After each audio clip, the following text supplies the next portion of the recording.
porque prevenir lesiones es imposible. Prevenir la lesión es imposible. La lesión siempre se va a producir. Ya estés compitiendo o no, siempre va a haber. Por lo tanto, los datos que podemos obtener en claro de esto es que lo que verdaderamente mejora el rendimiento de un deportista, de un atleta, es entrenar.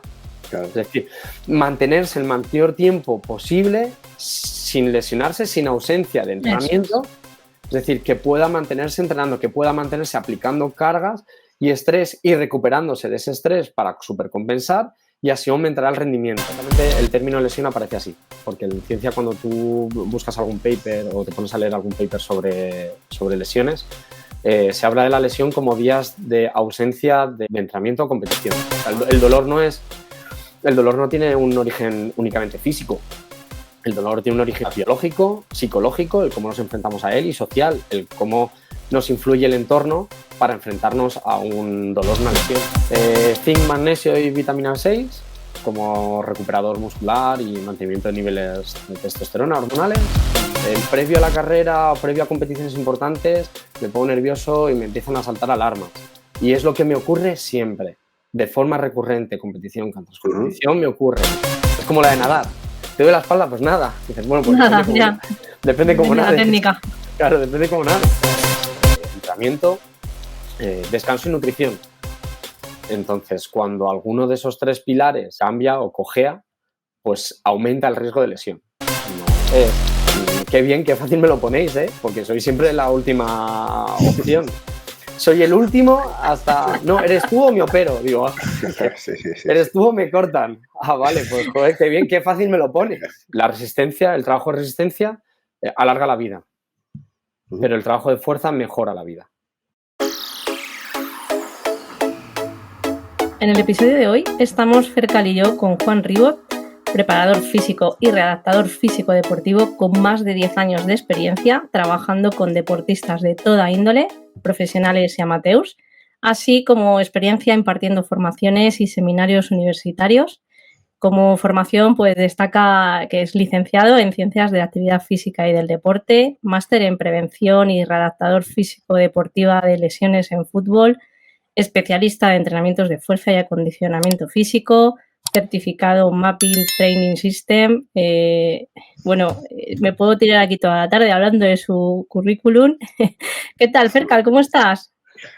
Pues nada, muy bien. Aquí estamos otro día más a grabar otro episodio súper chulo, porque además, bueno, siempre decimos que tengo mucha ganas de que venga el invitado, pero es verdad que no tengo ganas de que venga a mi lado, iba a decir, a mi parte, aunque tampoco es que sea esta mi parte, pero un poco más. Me siento aquí un poco más dueño de él, de como estoy habitualmente, que él es mi dueño cuando me es mi dueño cuando me trata. Aquí está, además, se te ha olvidado decir en el currículum, que si acaso ahora él completa, tan largo, que es getafense hasta la médula.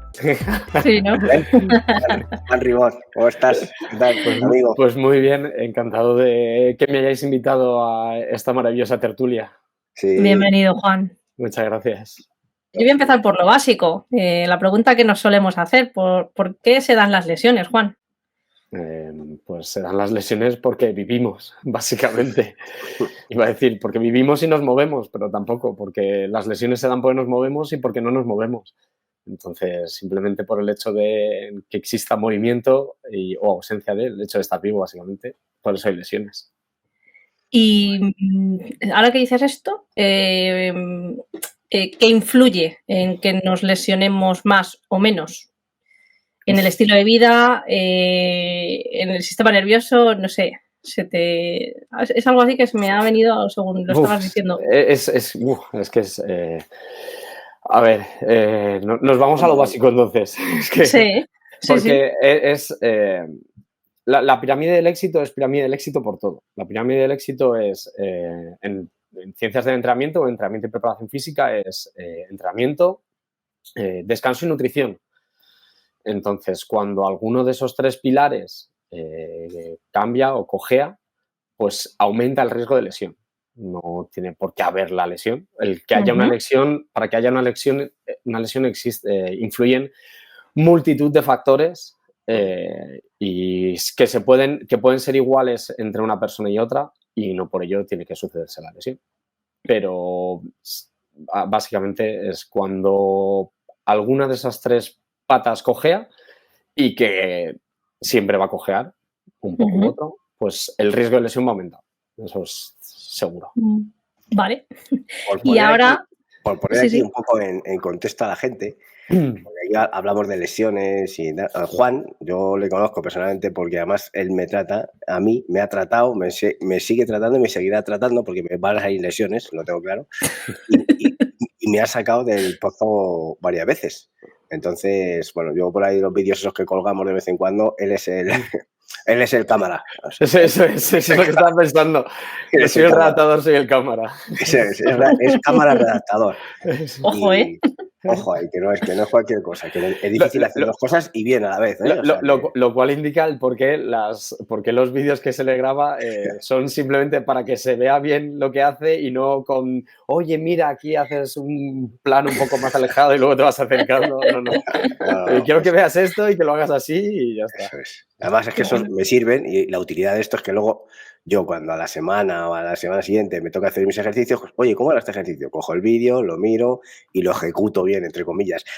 A excepción de cuando él está por allí haciendo otras cosas que te ve de lejos y dice, joder, que no es así, que tienes que hacerlo de esta otra manera y tal. O sea, pero bueno.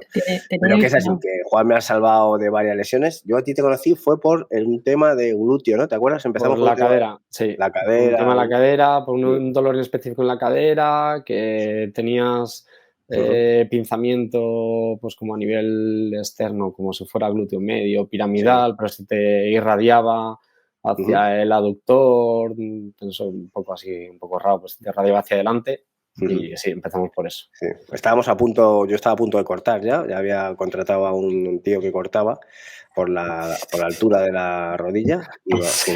Para empezar para triatlón y que vivieras un poco. Que digo, aquí habrá y nada, y la verdad es que fue pesado lo que yo llevaba hasta que, bueno, pues poco a poco y la verdad es que no tardamos mucho, bueno, no tardaste mucho en dar con qué era más o menos, al final, bueno, ya nos irás contando, ¿no? Sí, todo el tema del fortalecimiento de unas partes con otras y tal, que todo es una cadena, cuenta. Pero vamos, para que os pongáis en contexto, Juan es el que cuando hay algún tipo de lesión, en muchos de los que estamos cerca de él, en Cálamos, en el club y en muchos sitios también, pues él nos trata. Dicho lo cual, ahora ya le seguimos dando. Y hablando un poco también de la otra pregunta básica que nos solemos hacer, ¿no? ¿Podemos prevenir las lesiones? Vale.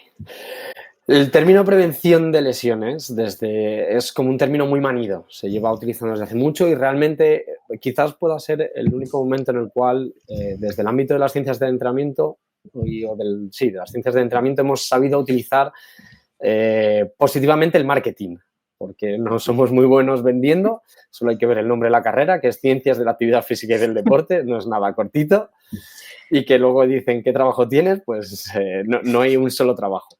Entonces, ¿por qué? Porque prevenir lesiones es imposible. Prevenir la lesión es imposible. La lesión siempre se va a producir.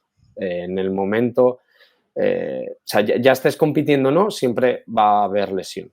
No, es algo intrínseco al deporte, es algo intrínseco a la actividad y como hemos dicho antes, la lesión es intrínseca a la vida.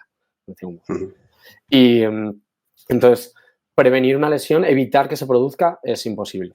Lo que se puede hacer es invertir en que se reduzca el riesgo de que se produzca una lesión. Eso sí. Y se reduce el riesgo de sufrir una lesión, pero no se previene una lesión, porque las lesiones se van a seguir produciendo sí o sí. Y en el momento que existe competición, y aún más, porque existe fatiga, existe sobrecarga, existe sobreestrés, va a ser imposible. Según comentas ahora, se me ocurre otra pregunta, ¿no? Que muchas veces te pasa que tienes una molestia, no paras, sigues corriendo, sigues con esa molestia y entonces ya llega la lesión. Y hay veces que eso, si lo paras a tiempo, ¿no? Paras de correr ese día, a lo mejor vas al fisio, descansas, tal, no te lesionas, no te lleva a lo mejor tener que parar 10 días. Es ahí a lo que voy. Sí, está guay porque es cierto incluso en ciencia es algo que justamente el término lesión aparece así, porque en ciencia cuando tú buscas algún paper o te pones a leer algún paper sobre lesiones, se habla de la lesión como días de ausencia de entrenamiento o competición, normalmente de competición. Depende, pero vamos, es ausencia de competición. Claro, ausencia de competición en deportes colectivos, donde las competiciones son más habituales.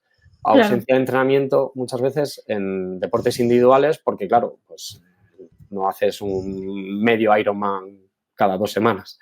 Claro. Entonces, o aquello que te modifique el trabajo habitual. Ahora, tanto como parar, quizás no sería el término que utilizaría, sino lo que hay que hacer es regular la carga. Primero analizar en este caso cuál es la molestia, por qué se puede estar produciendo, porque son varios los factores, y a partir de ahí tratarla. Puede ser tratarla con... puede ser a lo mejor un elemento simplemente agudo y hay que tratarlo con terapia o con descarga o con activación. O sea, que a lo mejor cualquiera de las tres cosas. O sí que hay que parar durante un poquito, pero no parar como, oye, no hago nada. Eso normalmente el tiempo no cura nada, lo único que cura el tiempo son los catarros. Sí, bueno, me surgía un poco porque siempre digo, no me he lesionado nunca, he tenido la suerte, toco madera, ya me llegará, ¿no? Pero es verdad que ha habido momentos en los que, oye, estoy corriendo 2 días, tengo una molestia, voy al fisio, paro, le quito impacto durante esa semana, a lo mejor meto más entrenamiento de fuerza y después a los 3 días me he lanzado a correr y ya no me duele nada. Y a lo mejor, y siempre me da la sensación de he parado a tiempo o he frenado a tiempo. Si hubiera continuado y no hubiera puesto el foco en voy a ir al fisio y voy a descansar del impacto de la carrera para poner solución, me hubiera llegado la lesión. Siempre pienso eso. No sé si es así o sí, bueno, fíjate que un poco lo que dices justamente es lo que hay que hacer, que al final es una modificación de la carga. O sea, lo que estás haciendo es una modificación de la carga y ya está. Y eso ha ayudado al proceso de recuperación. Me has dado un titular, macho. Ya tengo el titular del podcast, que es prevenir una lesión es imposible. O sea, con ese titular vamos a traer... Pensaba que ibas a decir lo de el tiempo no cura nada, solo cura los catarros. También. Esa muy buena, ¿eh? También. Ese también. Pero nos va a traer más hater este otro, el que hemos dicho. El de prevenir una lesión es imposible. ¿Cómo? Wow, eso es clickbaiting total. Bueno, así va a ser. Enlazando un poco con esto de lesiones, me consta que tú tratas a diferentes perfiles, a los pros como yo, o sea, a los pros y a los que no son pros como soy yo. Entonces, ¿quién se lesiona más? La gente, hablando en serio, de un nivel superior en fútbol, que tú has tratado gente de fútbol también, a un nivel casi profesional o gente un poco más amateur que empieza a hacer deporte y se pasa un poco más de la raya. A ver, todo depende del nivel de condición física y el nivel de carga al que se sometan los deportistas o los atletas. Si dentro del abanico de personas amateur, pues encontramos de todo. Podemos encontrar hasta el Paco Lamari o el Fercal y la Sandra. Es decir, podemos encontrar gente que pues, acaba de llegar, que acaba de llegar y lo primero que dice es me quiero hacer un Ironman en un año. Pues muchas gracias, querido mío, toma mi tarjeta porque nos vamos a ver dentro de poco. Y lo único es que planteate que dentro de un año no haces el Ironman, pero bueno, pero que sí que me vas a ver a mí. O puedes encontrarte con gente que lleva haciendo triatlón o trabajo de resistencia o entrenando desde hace años, es amateur, nunca ha llegado a ser profesional, pero lleva entrenando años y que tiene menos probabilidades de lesionarse que otro. Y luego, pues están los pros, independientemente del deporte, que como hemos dicho, en el momento que hay competición y hay sobrecarga, hay aumento de riesgo y hay estrés. Entonces, cuando hay estrés, siempre hay, pues digamos que va a haber lesión.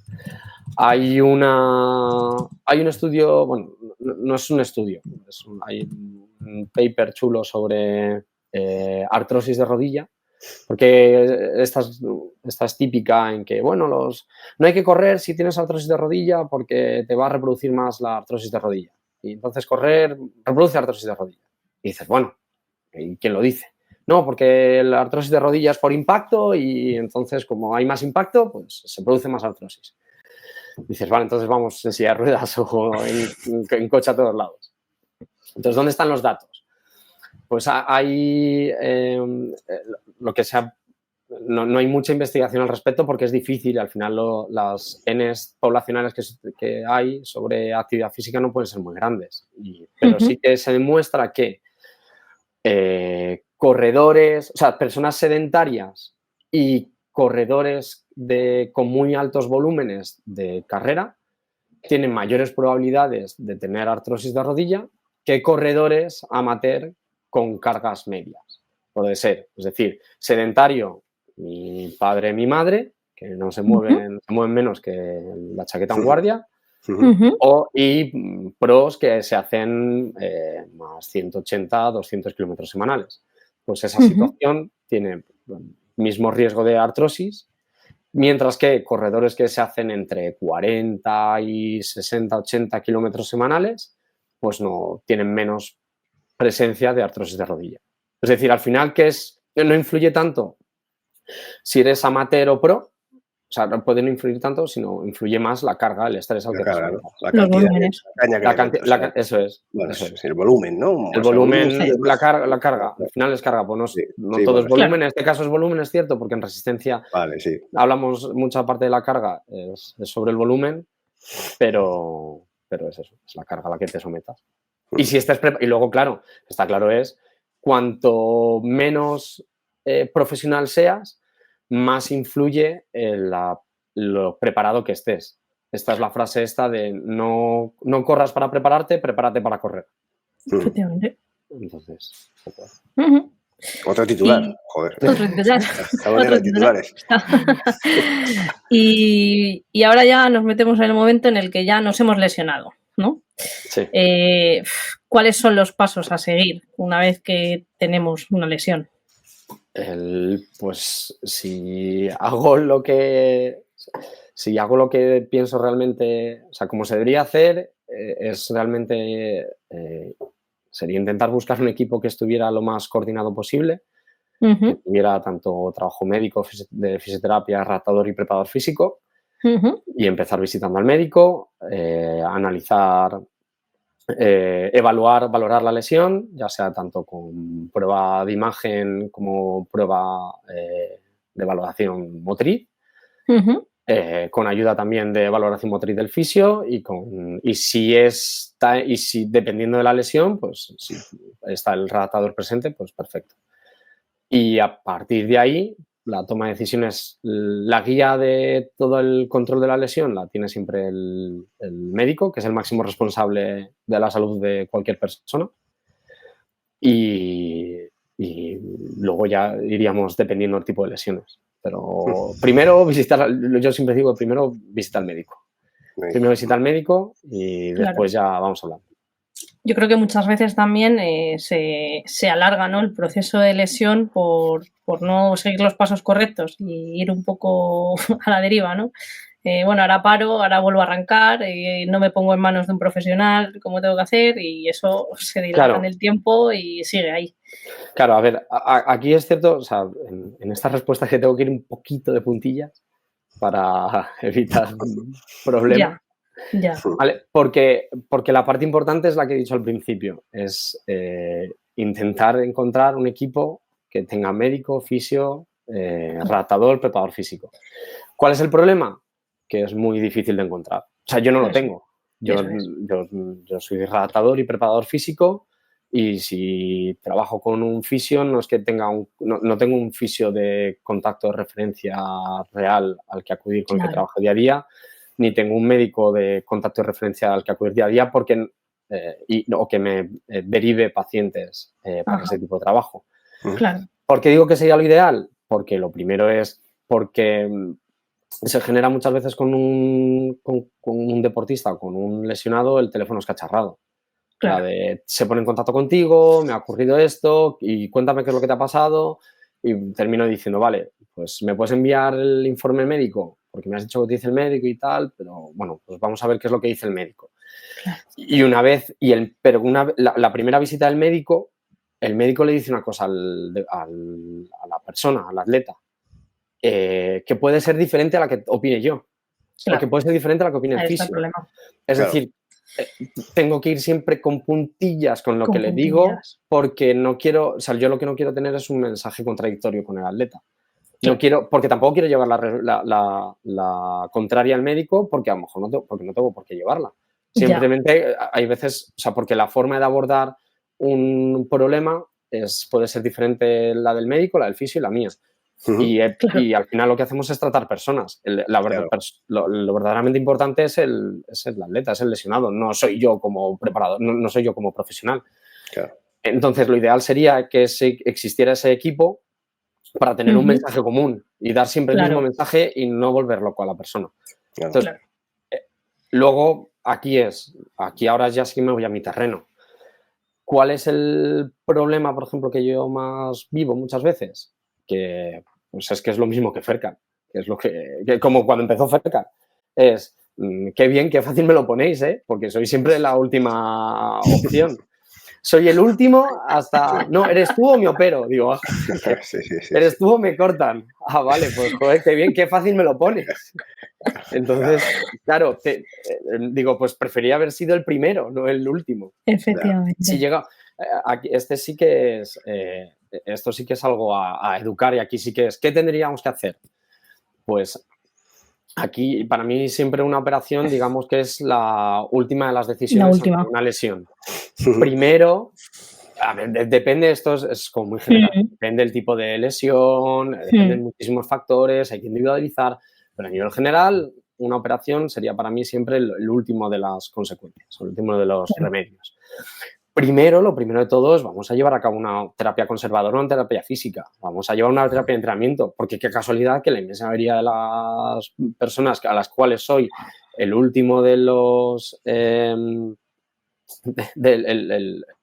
último guerrero para combatirlo, nunca han entrenado fuerza o de muy poquita manera o solo en máquinas o bueno, pues no tengo mucha experiencia en ello. Claro, bueno, pues es que, claro, la base de la prevención de esa lesión o del tratamiento nos la estamos saltando.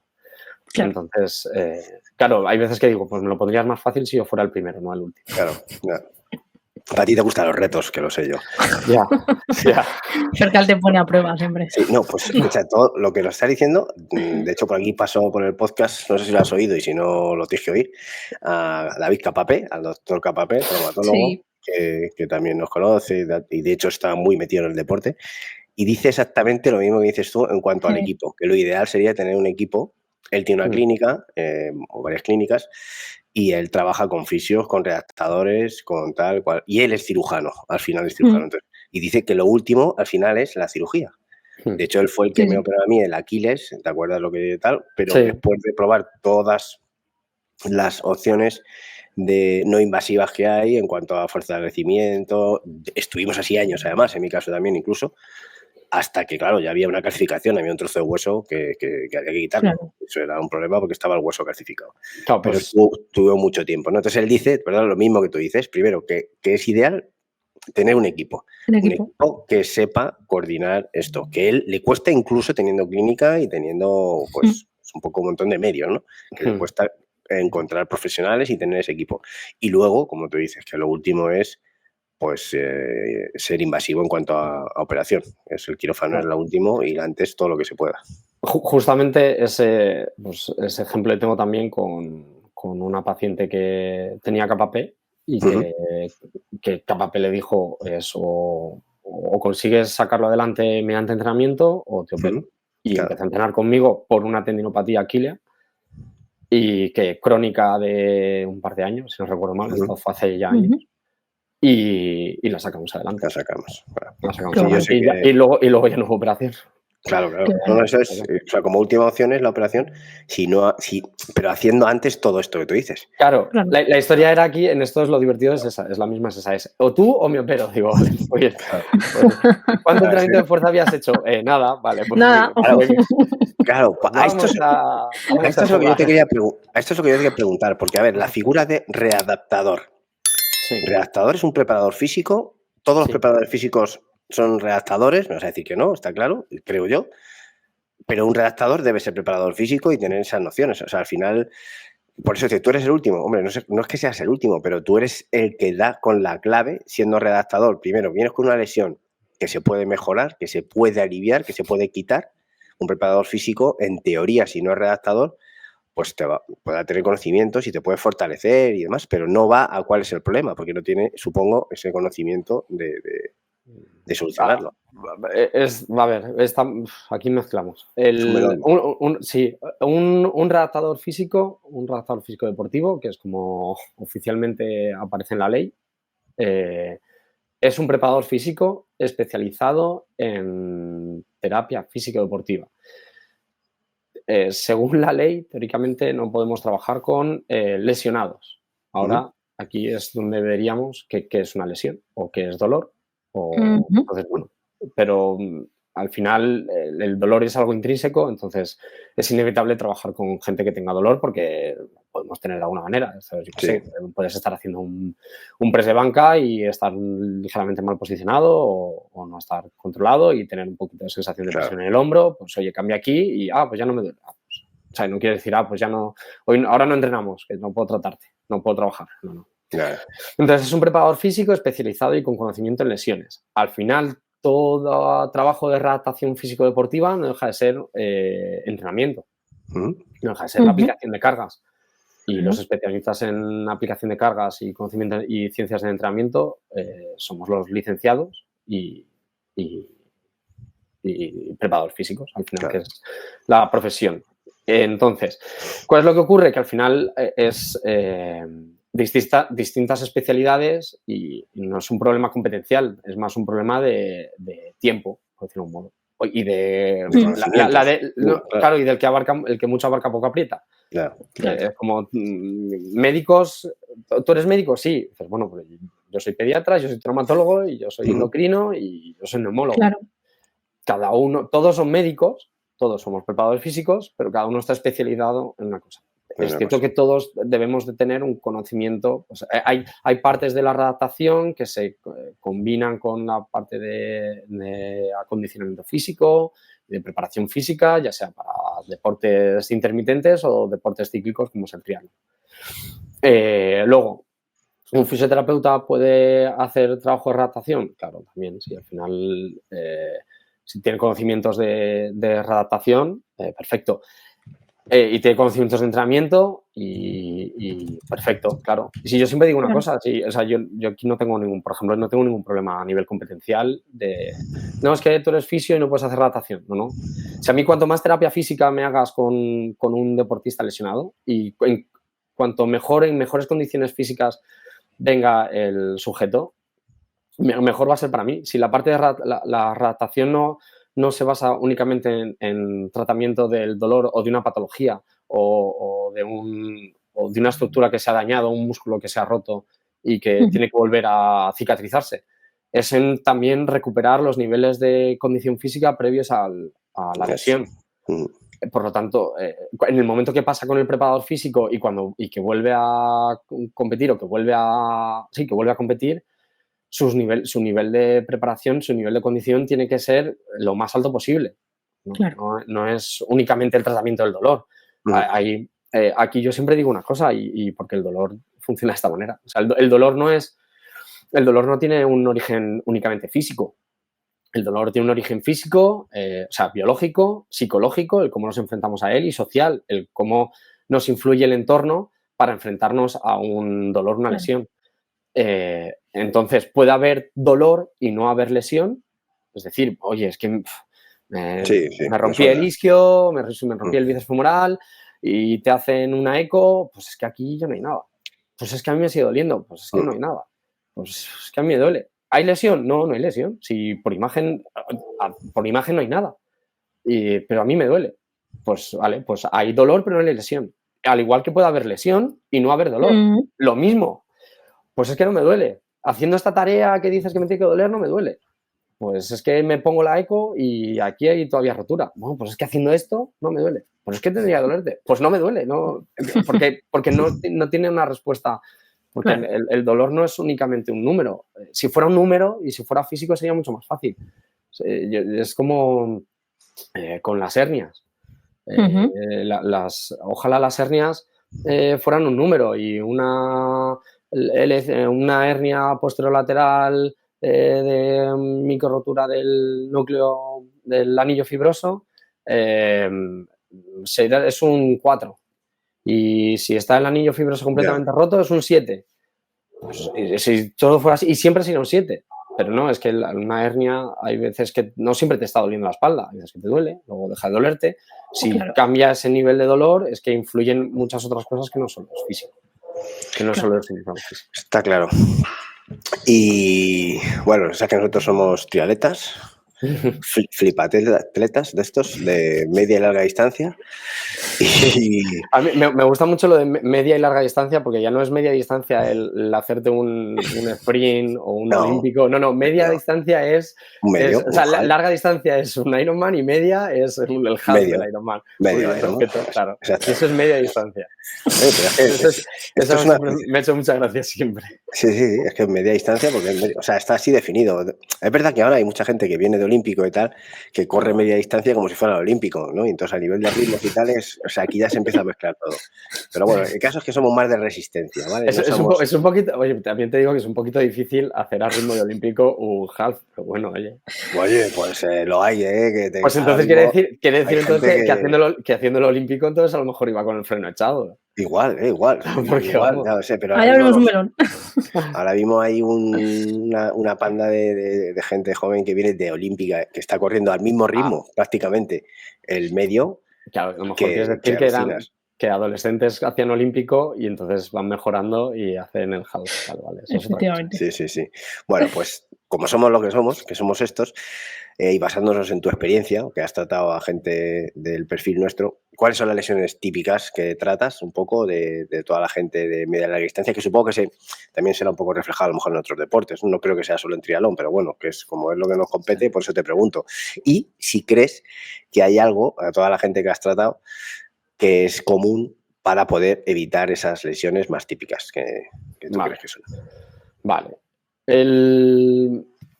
Las lesiones, o sea, hacemos un pequeño... O sea, la diferencia entre lesiones, por ejemplo, de índice lesional entre deportes cíclicos, como es el triatlón, y deportes acíclicos, como puede ser el fútbol, el rugby o el baloncesto, es que hay un mayor índice lesional de lesiones de contacto en deportes acíclicos, básicamente porque existe un enfrentamiento 1 contra 1 o 11 contra 11 o 15 contra 15. ¿Vale? Y hay un mayor contacto, mientras que en triatlón o en ciclismo, como no sea en el sprint final y os metáis un codazo, pues es más complicado. Ahora, lo que sí que es común en un deporte y otro es que el mayor índice de lesiones se generan siempre por sobreesfuerzo, es decir, que por un exceso de estrés. Y da igual que el deporte sea sobre todo de tren superior, como puede ser el balonmano, excepto en natación, eso sí que es cierto, que el mayor índice lesional siempre va a estar en el tren inferior, ¿vale? Tobillo, rodilla, cadera, lesiones a nivel de tobillo por esfuerzo en tobillo, rodilla, cadera, dolor de espalda y dolor de hombro y cuello. Entonces, si nos vamos a la carrera, la articulación que más presenta lesiones es la rodilla y la cadera. En ciclismo, perdón, la rodilla, la espalda baja o el cuello, por la maravillosa posición gamba, o sea que se parecéis un langostino.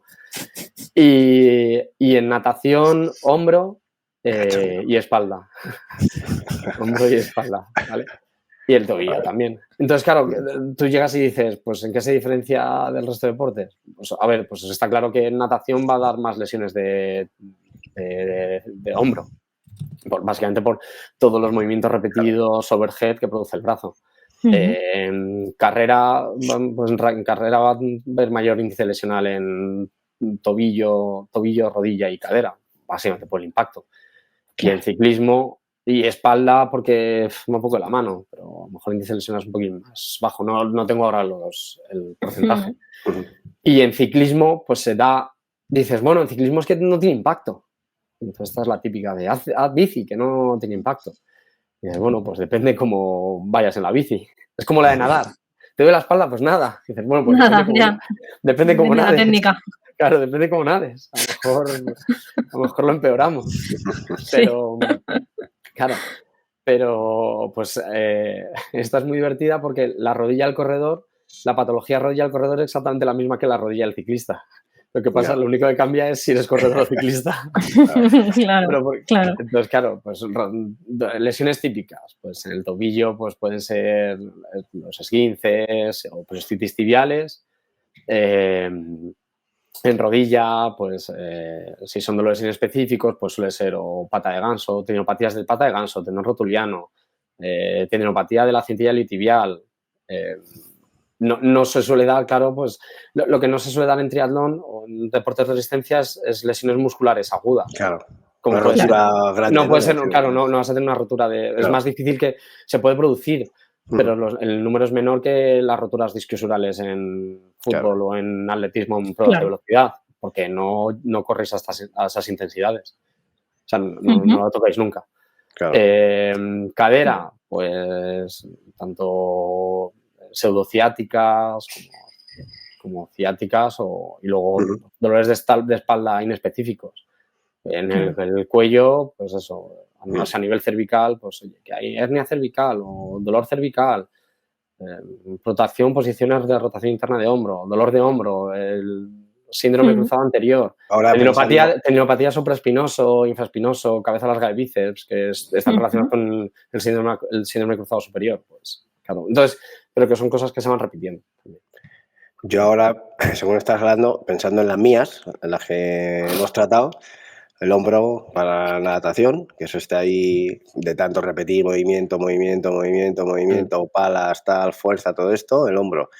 Luego, pues esto, tema de glúteo, tema de sóleos, un poco por sobrecarga normalmente, que es la parte mía con la que empecé un poco ahí contigo y que siempre están ahí dando guerra. ¿Y esa sobrecarga es tuya? Se produce más por la carrera a pie, entiendo. Sí. Bueno, primero, aquí ya entran otros temas, ¿no? Pero claro, primero, cada uno, creo, si queréis abrir ese melón, cada uno creo que tiene sus puntos débiles que no vienen producidos, que la lesión o que la molestia o que los síntomas no aparecen solo por exceso de entrenamiento, sino que a veces es por estrés. O sea, el estrés típico, yo tengo claro que yo cuando tengo épocas de estrés, de trabajo, de líos un poco en general, pues hay puntos que son los que me saltan pronto. Entonces ahí mis sóleos, lo tengo claro que los gemelos sóleos tal son parte débil en ese caso. Y por carrera, ha habido carrera. Bueno, la última vez en esto de Hamburgo, ¿os acordáis? Sí, que fue un poco por sobrecarga un poco, añadido al estrés en ese caso.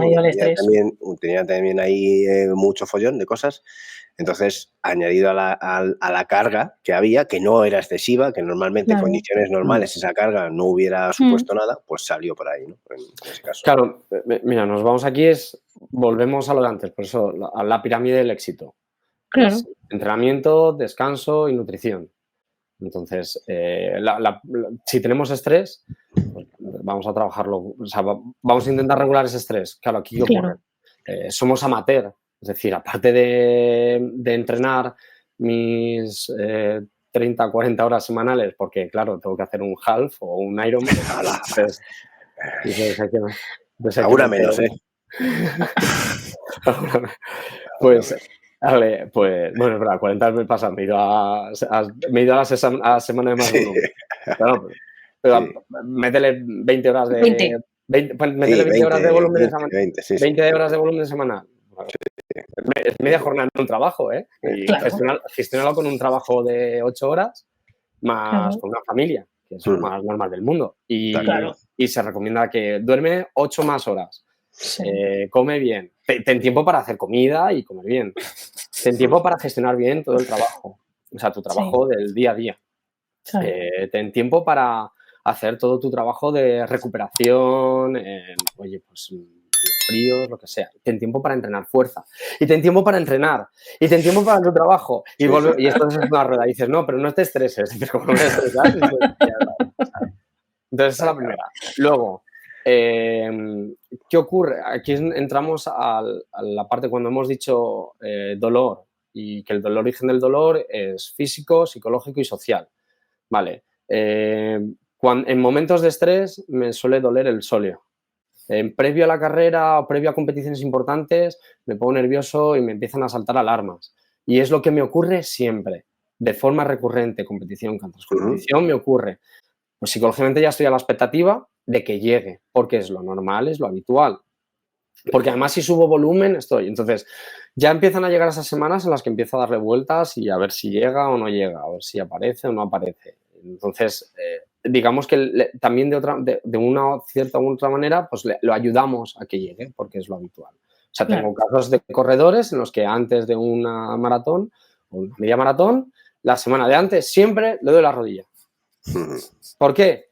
Nada, si es su pierna hábil, si es su pierna más fuerte, si esa pierna que sale, esa rodilla en la que se ha operado 2 veces del cruzado anterior es su pierna más fuerte, medida. O sea, y cuando hablemos me preguntéis por cualquier otra cosa, os diré, medido, y es su pierna más fuerte, y se lo dices, no pasa nada, pero claro, es que es la que me operaron, pues y la semana de antes duele. El sóleo, ¿habrá algo? Los niveles de fuerza son equiparables, el nivel de carga recibe una pierna de otra es equiparable, tal. Llega a momentos de estrés y salta. ¿Por qué? Porque en nuestro sistema mantiene el recuerdo en cuando ha llegado esa situación, ese dolor, y entonces digamos que lo facilita. No es de alguna u otra manera. Vamos intentando explicarlo para todo el mundo. Sí. Clarísimo. Clarísimo. Y bueno, siguiendo un poco con la fase del entrenamiento, ¿cómo se integra la prevención de lesiones en los programas de entrenamiento? ¿A nivel general o en triatlón? Enfocándolo al triatlón. Enfocándolo al triatlón, vale. Aquí lo primero que hay que tener en cuenta es, o sea, hay que utilizar, a mí me gusta utilizar el término el mínimo común necesario. Lo mínimo necesario, la carga mínima necesaria. ¿Cuánto es la carga mínima necesaria? Oh, esa es la gran pregunta que, depende, ¿no? que se desconoce y depende, ¿vale? Claro. Pero ¿por qué? Básicamente porque en triatlón y en media y larga distancia el tiempo que soléis tener disponibles para un trabajo que además nunca os gusta, porque por eso hacéis resistencia de larga distancia, para pasaros el mayor tiempo posible corriendo, en bici o nadando y no en una sala de pesas, pues claro, hay que ajustarlo dentro de ese volumen de 20 horas semanales, cómo metemos, cuántas dosis, cuánto tiempo metemos para trabajar. Entonces, si nos ponemos a leer la literatura, pues siempre te dicen entre 2 y 3 sesiones de 30 minutos de fuerza y que haya un trabajo de foam roller preparatorio y demás. ¿Vale? Yo aquí sí que es cierto, diría, vale, vamos a intentar meter un mínimo de 3, que es lo que intenta además decir a todo el mundo. Fercar lo sabe. Vamos a intentar meter un mínimo de 3, sobre todo al principio. Y si vamos mejorando y según cómo vayamos mejorando, pues vamos a intentar ir reduciendo. Claro. Luego, el verdaderamente cómo se integra, lo importante es la valoración que hagamos del atleta. Es decir, tanto ya sea un proceso de readaptación, si es un proceso de readaptación es más sencillo porque va a poder dedicarle más tiempo al trabajo de fuerza que si está en pleno entrenamiento. Pero si está ya en una preparación de una competición, pero quiere aumentar la carga de trabajo preventivo, lo que vamos a hacer es, vamos a valorar motrizmente al atleta, analizar primero cuáles son sus patologías más comunes o sus dolores más comunes, lo que has dicho. Pues es que corro y hay de vez en cuando que corro y me empieza a doler la rodilla en la parte interior de la rodilla.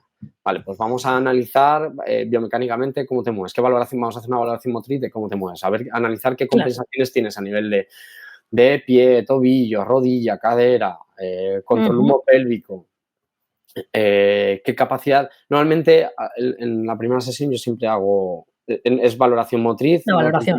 no tanto nivel de fuerza. Porque me va a importar menos, voy a preferir también saber cómo se mueve. Claro. A partir de ahí, vale, pues primero vamos a intentar movernos bien. Vamos a movernos lo más equilibrados posibles, vamos a reducir las compensaciones lo máximo posible, a sabiendas de que equilibrar y normalizar a una persona es prácticamente imposible. ¿Por qué prácticamente imposible? Porque somos asimétricos, no somos simétricos. Claro. Y nunca vamos a estar normalizados. Oye, es que camino con los pies dando pases con el interior, con pies de pato, que soy Laudrup dando pases con el interior. Mirando otro lado. Pues es que te has movido toda la vida así. Tengo 45 años, pues te has movido 44 años así. Pues va a ser muy difícil que seamos capaz de corregirlo con 2-3 sesiones de media hora a la semana. Claro. Porque luego porque además después del entrenamiento de fuerza vas a aplicar cargas cíclicas en carrera, nado o bici de altas horas que van a volver a reproducir ese patrón motor. Esto es como ir metiendo monedas. Pues oye, vas llevando agua hacia un lado y agua hacia el otro. Yeah. Pues lo que vamos a intentar, claro, pues vas a seguir repitiendo, vas a volver, digamos, a tu normalidad, aquello que has ido haciendo siempre. Pues lo que intentamos hacer es reducir esa compensación. Cuando digo también lo de que somos asimétricos y siempre vamos a serlo y es relativamente necesario, si soy un lanzador de jabalina, necesito tener mayor rotación hacia el lado del lanzamiento. Soy diestro, voy a hacer una rotación hacia la izquierda.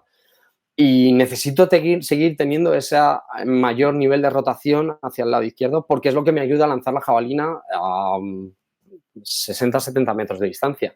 Si reduzco el rango el nivel de rotación que tengo hacia el lado de rotación izquierda, porque soy diestro, quizás reduzca la distancia que gano. Es que es gracias a esa asimetría lo que consigo esa ventaja mecánica.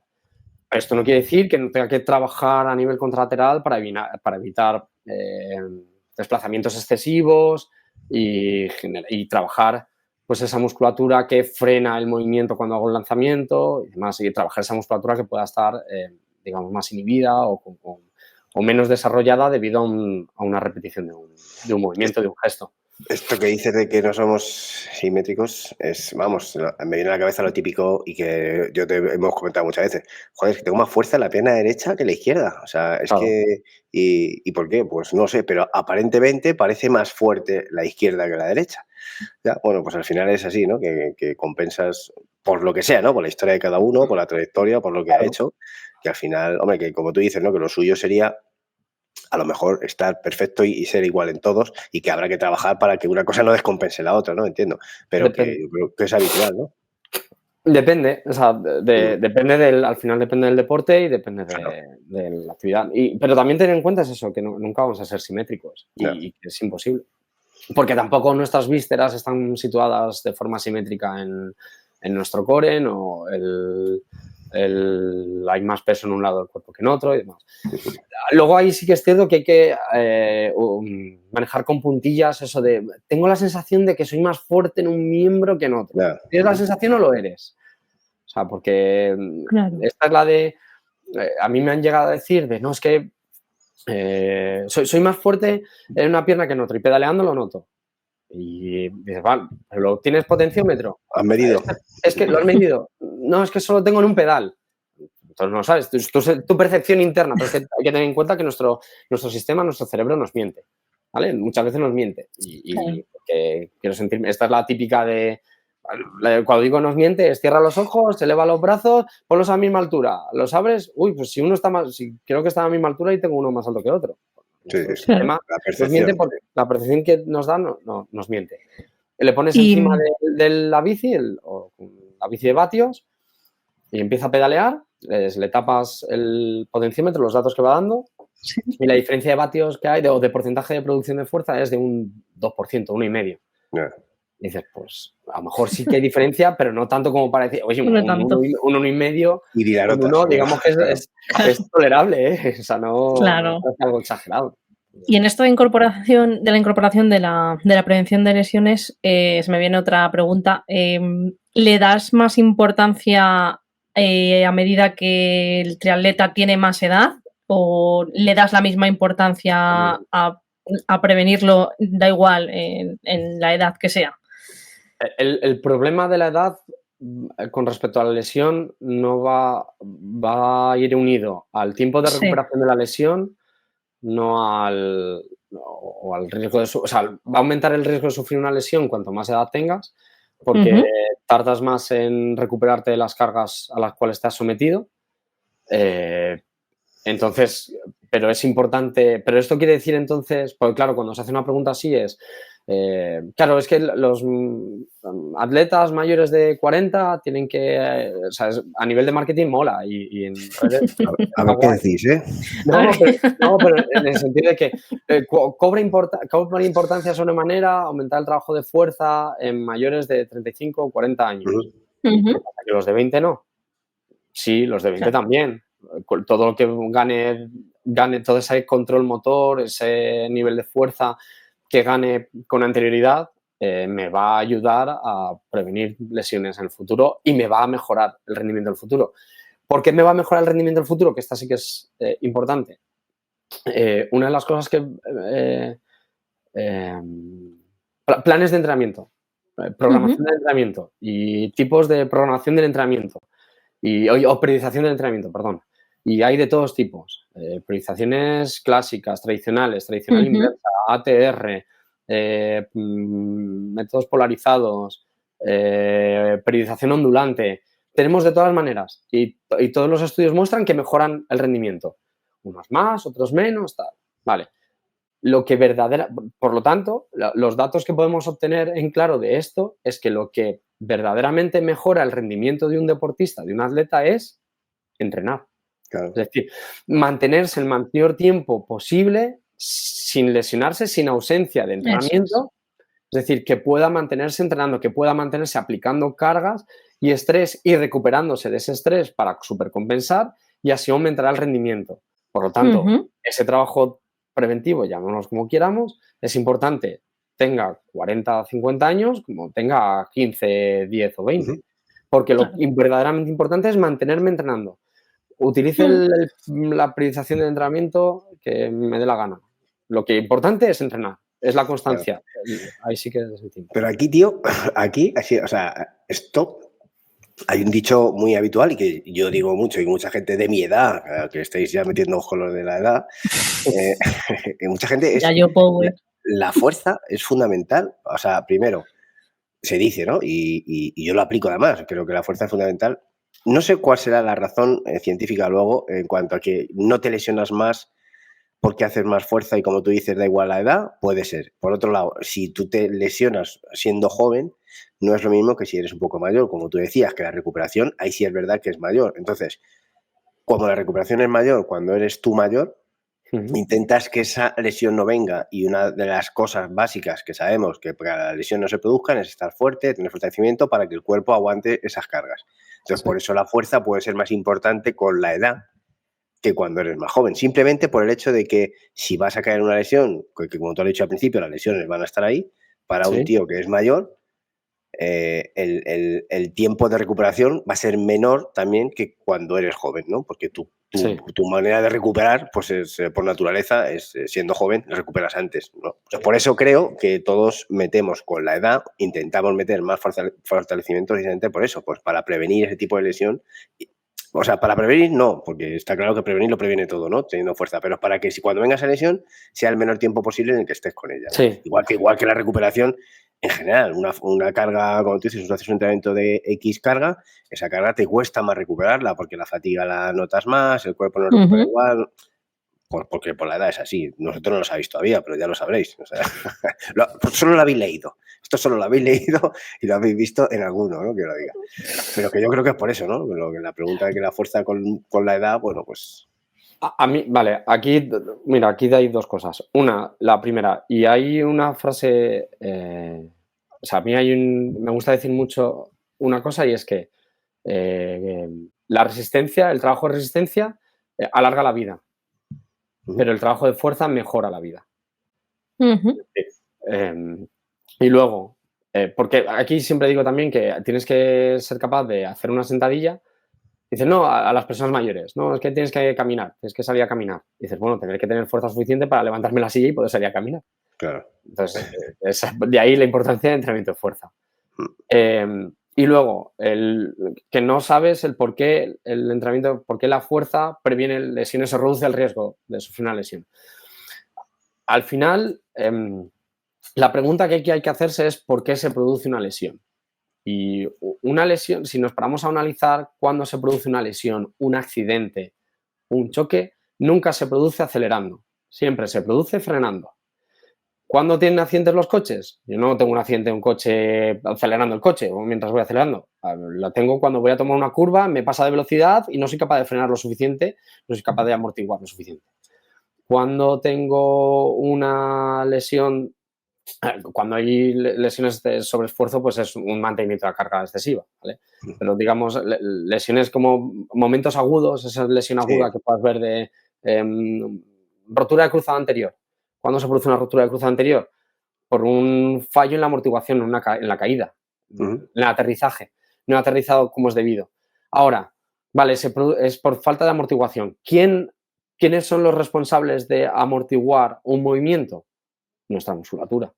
La musculatura de nuestras articulaciones son los que generan tensión para frenar las cargas externas a las que le está sometiendo nuestro cuerpo y ser capaz de sostenerlas. El momento que nuestra musculatura y nuestros tendones no tienen fuerza suficiente como para frenar ese movimiento, entran a trabajar otros tejidos blandos, como pueden ser ligamentos o otras estructuras, o cartílagos, y rompe. Y oye, pues nuestra musculatura no es capaz de frenar, nuestros tendones son capaces de frenar, y el freno de mano, que es esos ligamentos, pues dice, oye, mira, pues soy capaz de soportarlo, o llega un momento y dice, pues hasta aquí. Yeah. Lesiones por sobreesfuerzo, lesiones por cargas repetidas, en el que, pues al final, ¿qué es la carrera? La carrera no es más que un salto tras otro. Sí, repetir. Con un salto tras otro de forma repetida, con un menor o mayor componente horizontal y vertical. Por lo tanto, es un salto y una amortiguación una tras otra, una tras otra, una tras otra.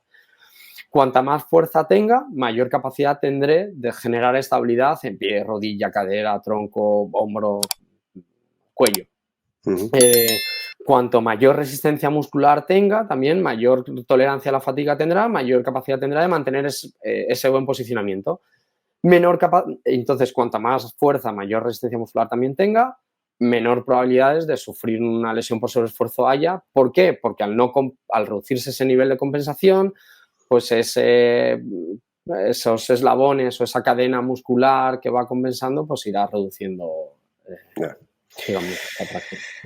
Joder, pues yo, vamos, según estás hablando se me ocurren otras cosas y se me ocurre otra cosa, pero no voy a preguntarla porque si no nos vamos a ir hasta mañana. Vamos a estar aquí 3 días, porque tenemos muchas cosas que te queremos preguntar y lo que se nos ocurra me lo voy a callar para otro día y lo vamos a preguntar otro día. Pero hay una cosa que es lo típico, te habrán dicho muchas veces y que hemos oído, he salido mejor de esta lesión de lo que estaba antes de la lesión. Esto tú has tenido casos, ¿no? Supongo, y es algo habitual. Sí, claro. Sí. Y aquí sí que es cierto, bueno, en triatletas es muy común por el hecho, por lo de antes, por lo que os gusta el entrenamiento de fuerza. Claro. Porque ¿cuál es la importancia? La verdadera importancia del entrenamiento de fuerza es aprender a mover y controlar tu cuerpo. Soy muy crítico a aquellos que critican el entrenamiento de fuerza y que lo ven únicamente como, pues se imaginan al culturista y musculación pura y dura. No, el entrenamiento de fuerza al final lo que te va a hacer es, lo que debe hacer es educarte a mover tu cuerpo en el espacio y a controlar tu cuerpo en el espacio. Esto no quiere decir que no haya que utilizar máquinas. ¿Qué es lo que ocurre? Que normalmente, pues los triatletas, lo que más os gusta es las máquinas, porque no tengo que pensar, porque sufro menos, porque lo pongo, porque tiro y porque es más fácil, es cierto. Porque es más fácil hacer un leg extension que poneros a una pierna y mete el peso encima del pie de apoyo, echa el hombro contrario encima de ese pie, baja controlador, desplaza rodilla hacia adelante, mantén el tronco erguido, aguántame aquí 5 segunditos y ahora sube. Hostia, es que me estoy muriendo y no tengo peso encima. Al final eso es el entrenamiento. ¿Qué es todo? Y luego, ¿cuál es la importancia del entrenamiento de fuerza? Que todo es fuerza. O sea, que al final todo lo que hacemos, el generar movimiento, se genera gracias a la fuerza. Correr es fuerza, montar en bici, o sea, el ciclismo es fuerza, nadar es fuerza. Entonces lo que tenemos que aprender es a mover nuestro cuerpo en el espacio. ¿Por qué normalmente, por qué sobre todo triatletas terminan diciendo estoy mejor que antes de lesionarme? Porque han obtenido conocimientos y han mejorado el control motriz de su cuerpo y están en mejores condiciones que antes de que se habían lesionado. Tanto un lado como el otro, porque dices, no, bueno, es que la patología la tengo en la rodilla derecha. Tengo una tendinopatía rotuliana en rodilla derecha. ¿Y por qué se produce? Va típico, pues aquí puedes escuchar, no, es que aquí siempre digo lo mismo. O sea, no sé, iba a decir, no sé por qué se produce la tendinopatía la tendinopatía rotuliana en la rodilla derecha. Porque hay veces que tienes más fuerza y otras veces que tienes menos. Normalmente siempre tienes, donde hay tendinopatía, o sea, siempre, en la mayor cantidad de los casos, se produce una menor producción de fuerza. Pero es muy típica de, es que te duele esta rodilla porque compensas, porque estás cargando más porque te habías lesionado la otra. Y dices, ya, bueno, esta es me duele la fuerte porque estoy compensando, pero hay otras que me duele y es la débil. Entonces, ¿en qué quedamos? Al final es que lo que tenemos que hacer, o sea, tenemos que trabajar tanto el miembro débil como el no débil, o sea, tanto el miembro lesionado como el no lesionado. Estudiarlo, realizar la valoración. Oye, es que tienes más estabilidad en el pie rodilla derecha que en el pie izquierdo. Pero pese a ello, sufres también de estabilidad estática en el pie izquierdo. Entonces, no quiere decir que no tengamos que trabajarlo. Vamos a tener que trabajarlo en mayor o menor medida. Aquí hay una que me gusta mucho, que es normalmente en los return to play y ya return to compete, es decir, la vuelta a la competición, la vuelta de entrenamiento, se establece que los valores entre un miembro lesionado, el miembro no lesionado, o el miembro a readaptar, el miembro a readaptar, normalmente tienen que ser en los distintos test un 10%. La diferencia de fuerza, de velocidad, de estabilidad, un 10%. De longitud de salto, si haces un triple hop, un 10%. Vale. Y dices, vale, pues hay protocolos que te pones a leerlos y solo trabajan el miembro lesionado. Y dices, y se iguala el 10%. Dices, ya. Dices, pero es que estoy igualando a lo mejor porque estoy empeorando el miembro no lesionado, no tanto porque esté mejorando el miembro lesionado.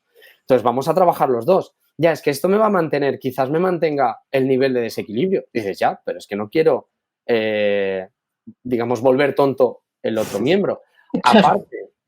Aparte de que está demostrado que a nivel neurológico existe efecto beneficioso contralateral. Es decir, si yo me rompo el codo izquierdo, ¿vale? Y lo tengo en cabestrillo, me rompo el cúbito y el radio, estoy en cabestrillo. Si yo trabajo, dices, vale, pues no trabajo el brazo derecho, no hago curl de bíceps y extensión de tríceps el brazo derecho, porque claro, es que se me va a poner el brazo derecho enorme y el brazo izquierdo nada. El otro nada. Vale, pues está demostrado que los niveles de fuerza en el brazo inmovilizado se pierde menos nivel de fuerza en el brazo inmovilizado cuando se hace fuerza con el trabajo, con el miembro que se moviliza. Qué bueno. Pues nada. Entonces, paraos nada. Claro, eso es. Es decir, que, oye, es que, pero es que va a haber mucha más diferencia. Y dices, ya, pero no quiero empeorar el otro. No quiero equilibrar por empeoramiento, quiero equilibrar por mejora. Qué bueno, buen dato. Pues siguiendo un poco con las lesiones, ¿qué tipo de material y equipamiento utilizas para apoyar la rehabilitación de las lesiones? Vale. Para saber un poquito cómo trabajas. Sí. Lo primero es nuestro cuerpo, porque es con el que nos movemos. Y es cierto que es muy pintón y demás, el ponerme unas botas de compresión y mola mogollón y demás, pero lo primero Pero al final hay que irse primero a lo básico y es aprender a mover nuestro cuerpo. Entonces, primero nuestro cuerpo, aprender a moverlo. Después, cargas externas, ya sea mancuernas, barras, kettlebells. La kettlebell al final, así que es cierto que en mi caso es un elemento que a mí me gusta mucho porque es un movimiento, es un elemento que puede generar un poquito de desequilibrio, que te facilita un aumento de la fuerza del agarre y del hombro, simplemente por el hecho de tener el centro de gravedad fuera del punto de agarre, y entonces pues eso me va a ayudar mucho a trabajos de hombro, pero me sirve también pues la carga, ya sea unilateral o ipsilateral, pues tiene una influencia u otra sobre el tren inferior y sobre la cadera según cómo lo posicionemos, también en la espalda, según cómo lo posicionemos y demás. Y luego, pues las máquinas y demás. Ahora, a lo que es más pintón, eso sí, pues nos vamos a o trabajar acelerómetros o encoders, acelerómetros por Bluetooth o para trabajar, o encoders lineales para trabajar la fuerza en base a la velocidad. O sea, el VBT o el Velocity Basic Training. Utilizar plataformas de fuerza. Utilizo también, gracias a las nuevas tecnologías y al gran Carlos Balsalobre, que ha creado aplicaciones para el iPhone y al final tienes un laboratorio en bolsillo, en la mano, y puedo medir niveles de diferencia de Reactive Force Development entre un pie y otro en un salto, o hago biomecánica de carrera simplemente con el móvil gracias a las aplicaciones que él proporciona. O metrónomos. ¿Por qué el metrónomo? Pues porque el metrónomo, el pedir a la persona que me realice la contracción muscular y buscando seguir el sonido del metrónomo me ayuda a mejorar la activación intracortical y reducir niveles de inhibición intracortical. Entonces, pues si me reduce, muchas veces me reduce niveles de dolor y me facilita regular, pues hay veces que en carrera, esto lo utiliza mucho con patologías de tren inferior, en donde los niveles la frecuencia de paso entre un pie y otro era diferente y el tiempo de vuelo entre una pierna y otra era diferente. Y aplico trabajo en metrónomo con multisaltos y simplemente el seguir la guía y vuelves a testear y se han igualado los niveles de paso entre una pierna y otra, el tiempo de vuelo entre una pierna y otra y la producción de fuerza entre una pierna y otra se nivela. Ahora estoy entendiendo algunos ejercicios de los que he hecho yo, de pipi, de salto, claro. Y luego claro, podemos contar aquí esos ejercicios que dices y sumando, y sumas, réstalos, cuando sean pares a un lado, cuando sean impares al otro lado. Y te digo, claro, hay un poco por toma de decisiones y demás. ¿Sabes? Claro, estoy aquí para entrenarlo, para que me hagas... Claro. Entonces, te hace pensar, ¿eh? Claro, eso es. Entonces, plataformas de fuerza, tal, metrónomo, pues al final... Claro. Se me está... láser. Para láser o biofeedback, para tener un feedback externo. Entonces, utilizas un láser para generar un mayor control de movimiento y al final le pides generar fuerza, generar tensión, buscando guiar el láser por una línea u otra, un punto u otro, y entonces permites un aumento del trabajo del control motriz, del control de movimiento y le añades además el trabajo con metrónomo. Pues al final la persona tiene además un feedback instantáneo de lo que está ocurriendo, y si lo está generando, si lo está ejecutando correctamente o no. Y está. O el stabilizer como un biofeedback para el control lumbopélvico, que es como un esfingomanómetro y lo utilizas pues para, oye, pues mira, vamos a hacer este trabajo de control lumbopélvico, un dead bug, en el que quiero que respires, inspires, mantengas tensión aquí abajo y mientras muevas un miembro u otro, pues tienes que mantener el nivel de presión en el esfingomanómetro constante. Que lo mismo le da información instantánea de la buena o de la correcta o incorrecta ejecución de la tarea. A mí hay cosas, o sea, yo cuando pongo cosas en las redes de los nombres de los ejercicios no es que yo los sepa, o sea, es que me los pone Juan. Por eso digo que muchas de las palabras que oiréis suyas técnicas es que el tío sabe mucho y se cree que nosotros sabemos, ¿no? Pero bueno, es porque decir las cosas en inglés mola más y como más. Vende más. Es la técnica Disney. Es así. ¿Cómo se llama este podcast? Bueno, ahí tuvimos un día. A ver, ¿tú no decías que era así? Pues es así. Es Live to Triathlon. Live to Triathlon. Live to Triathlon, sí. Live, Live to Triathlon, Live to Tri, Live to Tri. Nos puedes llamar como. No es live, es live. Esto ya también lo discutimos. Sí, es que... Es así. Pero bueno. Oye, una cosa que te quería preguntar. Tú como, a nivel profesional, ¿cómo personalizas un plan de rehabilitación para alguien, un atleta en concreto? Me refiero a alguien que te diga cómo le adaptas esto. Lo primero, un plan de readaptación, que la rehabilitación la hace el fisioterapeuta. Eso, ¡Hala! No, pero porque no, y es así. Pues la rehabilitación es de volver a las personas al nivel de movilidad, a la estructura al nivel de movilidad previo, y la readaptación es nivel de fuerza y condición física previa. Vale. Y luego todo ese proceso es de recuperación de la lesión. Vale. Luego, ¿cómo? Lo primero es valorar. Primero es realizar esa valoración motriz, en el que en mi caso, cuando hablan conmigo me llaman por teléfono y pregunto cuál es la lesión que tiene, por qué fases ha pasado, si la han operado o no, si ha ido al médico o no, si ha ido al fisio o no, e intentar reunir toda la información posible que tengan en su mano, tanto médica como de fisio. Es más, incluso si con los médicos normalmente hay veces que es un poquito más difícil, pero con los fisios hay veces que sí. Y entonces, si está tratándose también con un fisioterapeuta, oye, pues perdona, y me puedo poner en contacto con tu fisio para que me diga en qué situación te encuentras, qué trabajo estás haciendo y que me cuente qué es lo que ve él, y le digo yo lo que puedo haber visto y lo ponemos en común. Luego, esa valoración motriz, dentro de las posibilidades que me deje y de la situación de la lesión, ya sea una lesión aguda o a lo mejor es crónica. Entonces, en mi valoración, yo valoro pues una sentadilla overhead para ver nivel de compensación en pie, rodilla, cadera, a nivel lumbar, posición de hombros,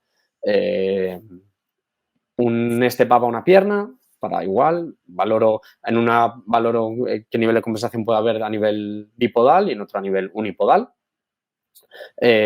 Unos fondos, y no por a ver qué vienen a hacer los fondos y cuántos fondos me haces, sino para igual ver si eres capaz de empujar el suelo, qué posición al escápulo torácico tienes, qué posición de los hombros hay, si agarras el suelo o no, la posición de las manos. A mí las manos me dicen mucho, la posición que tengan las manos me dice mucho sobre los hombros, porque existe correlación entre el nivel de fuerza de agarre y el nivel de fuerza y estabilidad del hombro.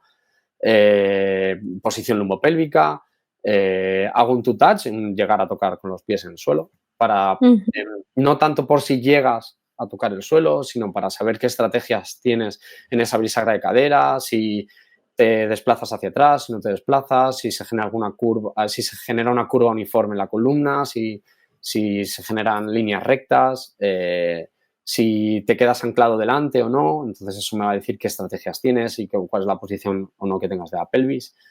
Un dead back para ver qué control, que es tumbado boca arriba, piernas arriba, y un trabajo de abdominal para ver qué control diafragmático hay, si eres capaz de generar buen control respiratorio, porque al final el diafragma es el músculo respiratorio y de control homopélvico más importante, y si tengo una respiración superficial, el diafragma se va a mover poco, se va a quedar anclado ahí arriba, y entonces es cuando vamos a tener esa posición de cuello echado hacia adelante, esos hombros adelantados y más, porque no va a permitir moverse, ese diafragma se va a quedar anclado ahí arriba.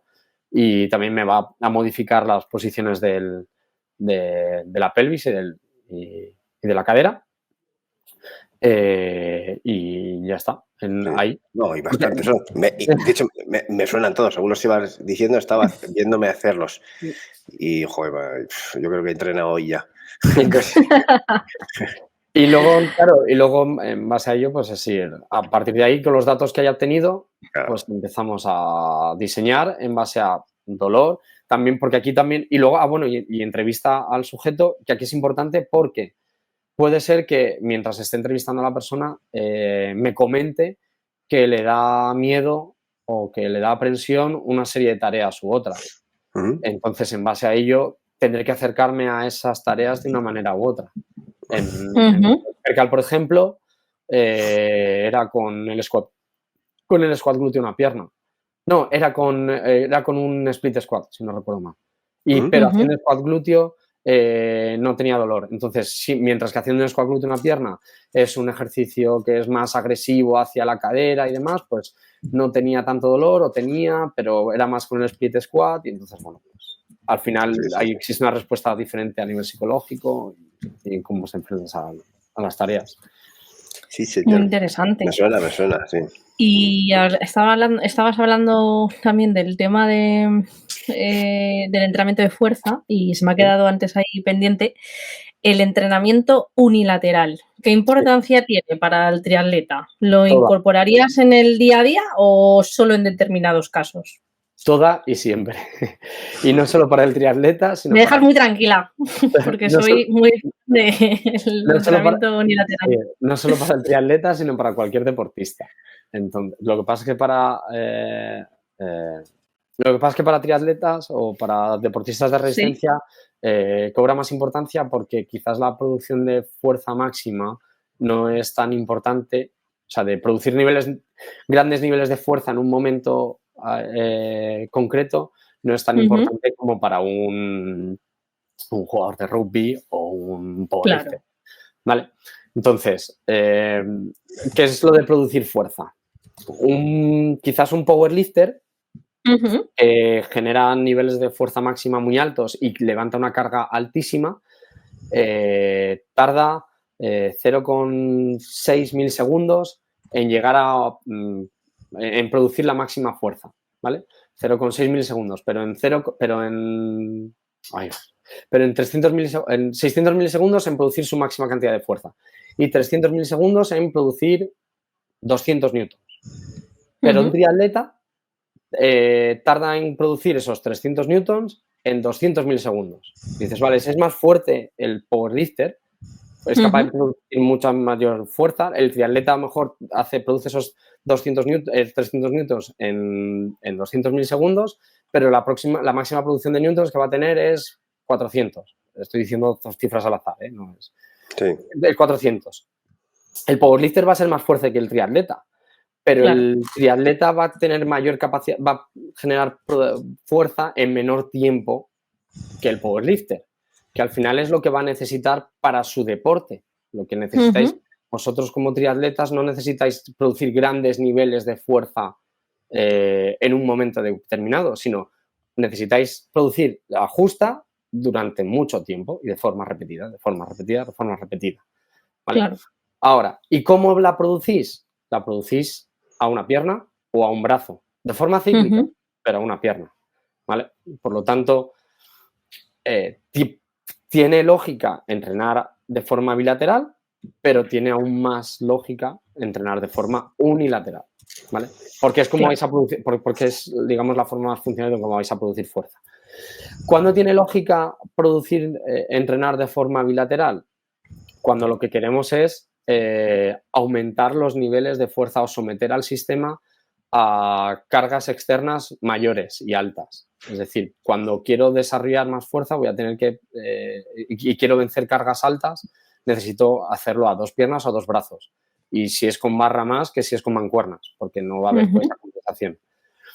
Cuando estoy trabajando de forma unilateral, lo que va a haber un aumento de componente del control motor, de la estabilidad, porque va a haber mayor desequilibrio. Una barra, no me acuerdo cuánto mide una barra, no sé si mide 2 metros. Y si la tengo en mi espalda, mide 2 metros y separo los brazos para hacer un press de banca, lo separo un metro. Vale, pues tengo 1 metro de base de sustentación entre un brazo y otro.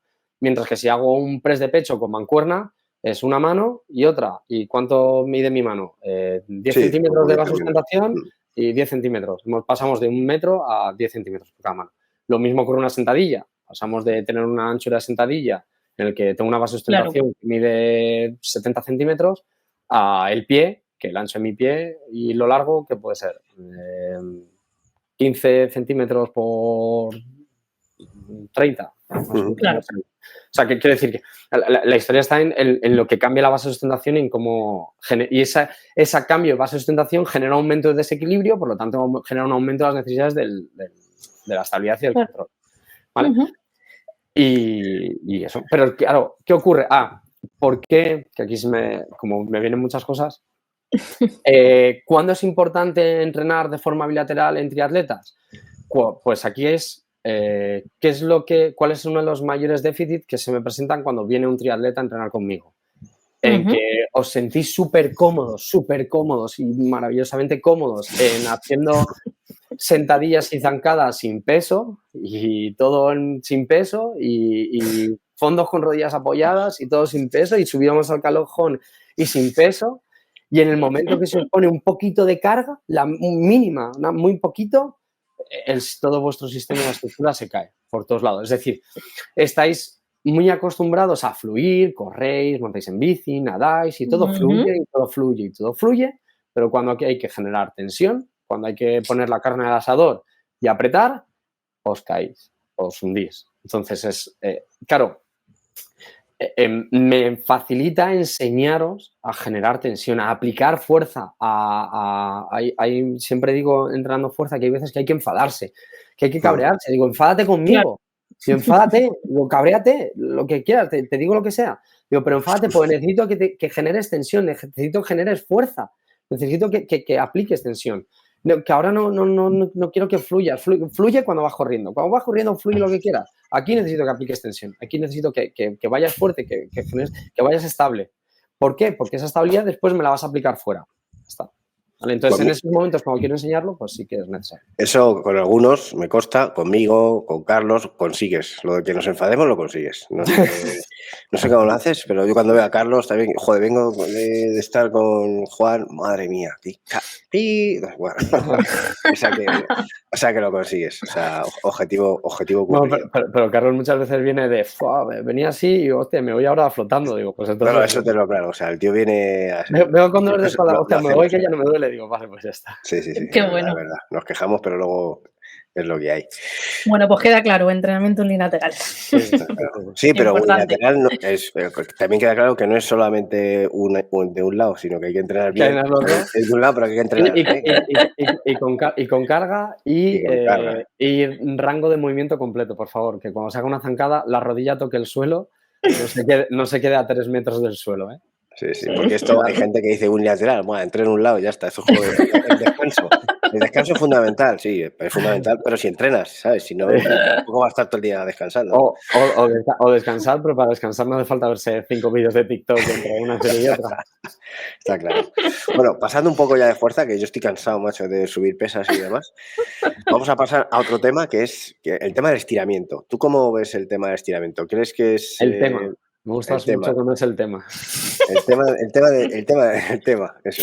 Al tema, porque es un tema grande que mucha gente dice, nada, lo de estirar está bien, lo de estirar está mal, es mejor estirar antes, es mejor estirar después de hacer el ejercicio, hay que estirar para calentar esos ejercicios, o al revés, no, cómo preparas un músculo, hay gente que dice que es mejor prepararlo con el estiramiento. ¿Tú qué piensas del estiramiento y cuáles son un poco los mejores? Y los mejores. Vale. Y los mejores.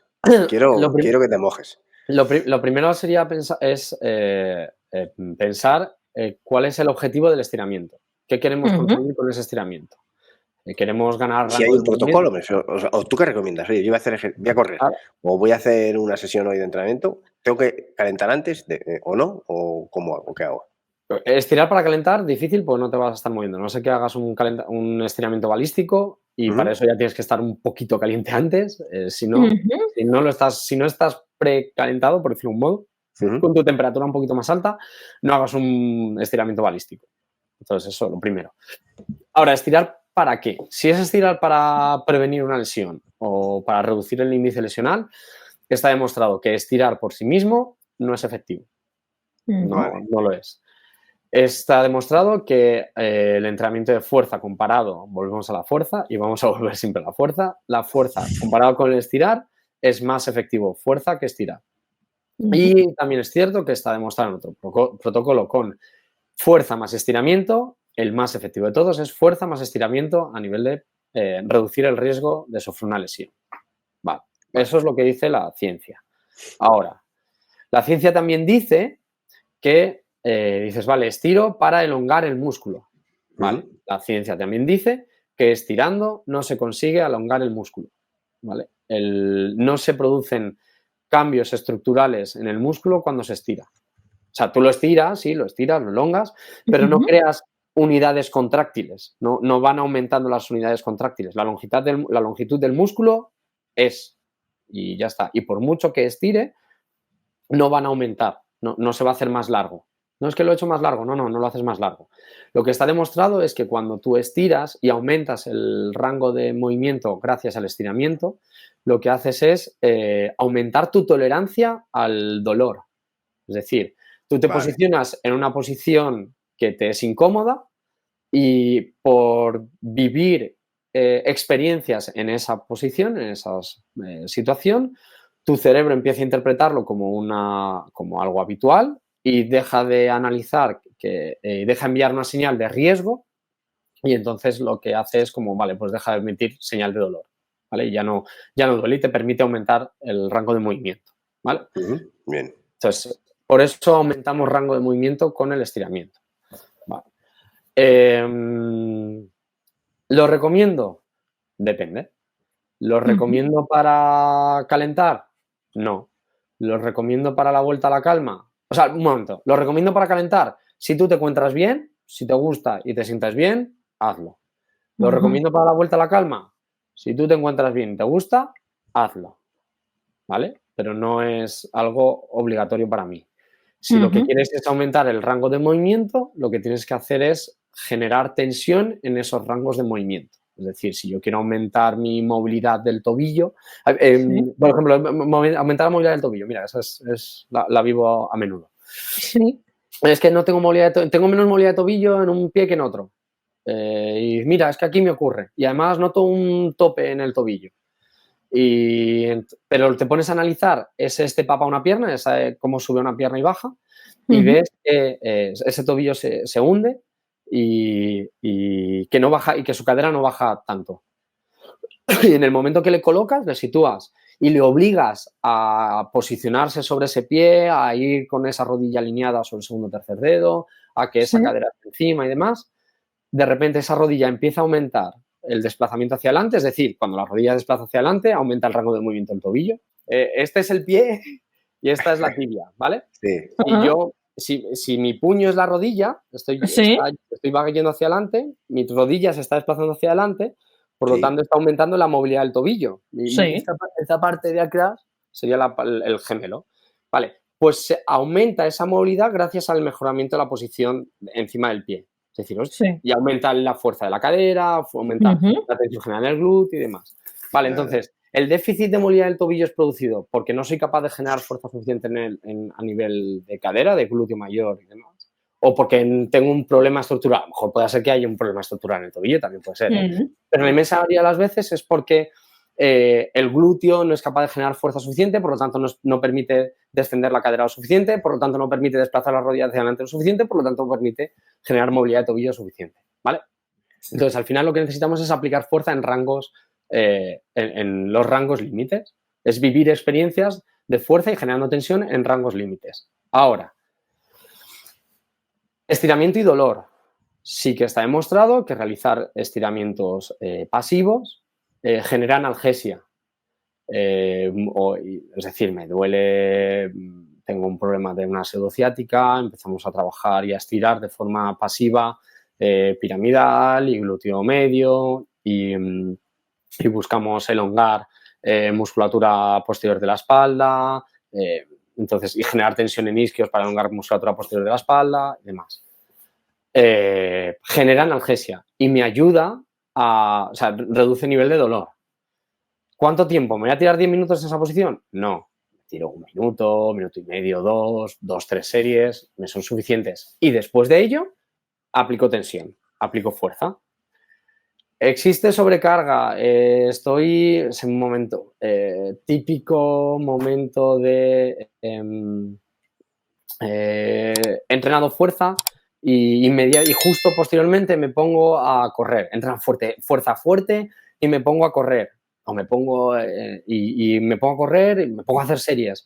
Y de repente empiezo a notar que el vasto interno se me acalambra. Pues lo estiro, genero un poquito de analgesia, genero un poquito de elongación pasiva y se me normaliza un poquito. Vale. Ahora, sesiones de 10, 20, 30 minutos estirando, tal, yo no recomiendo. Prefiero hacer trabajo de fuerza, un poquito de trabajo de foam roller, un poquito de trabajo de normalización y ya me pongo a trabajar fuerza, no a estirar, ¿vale?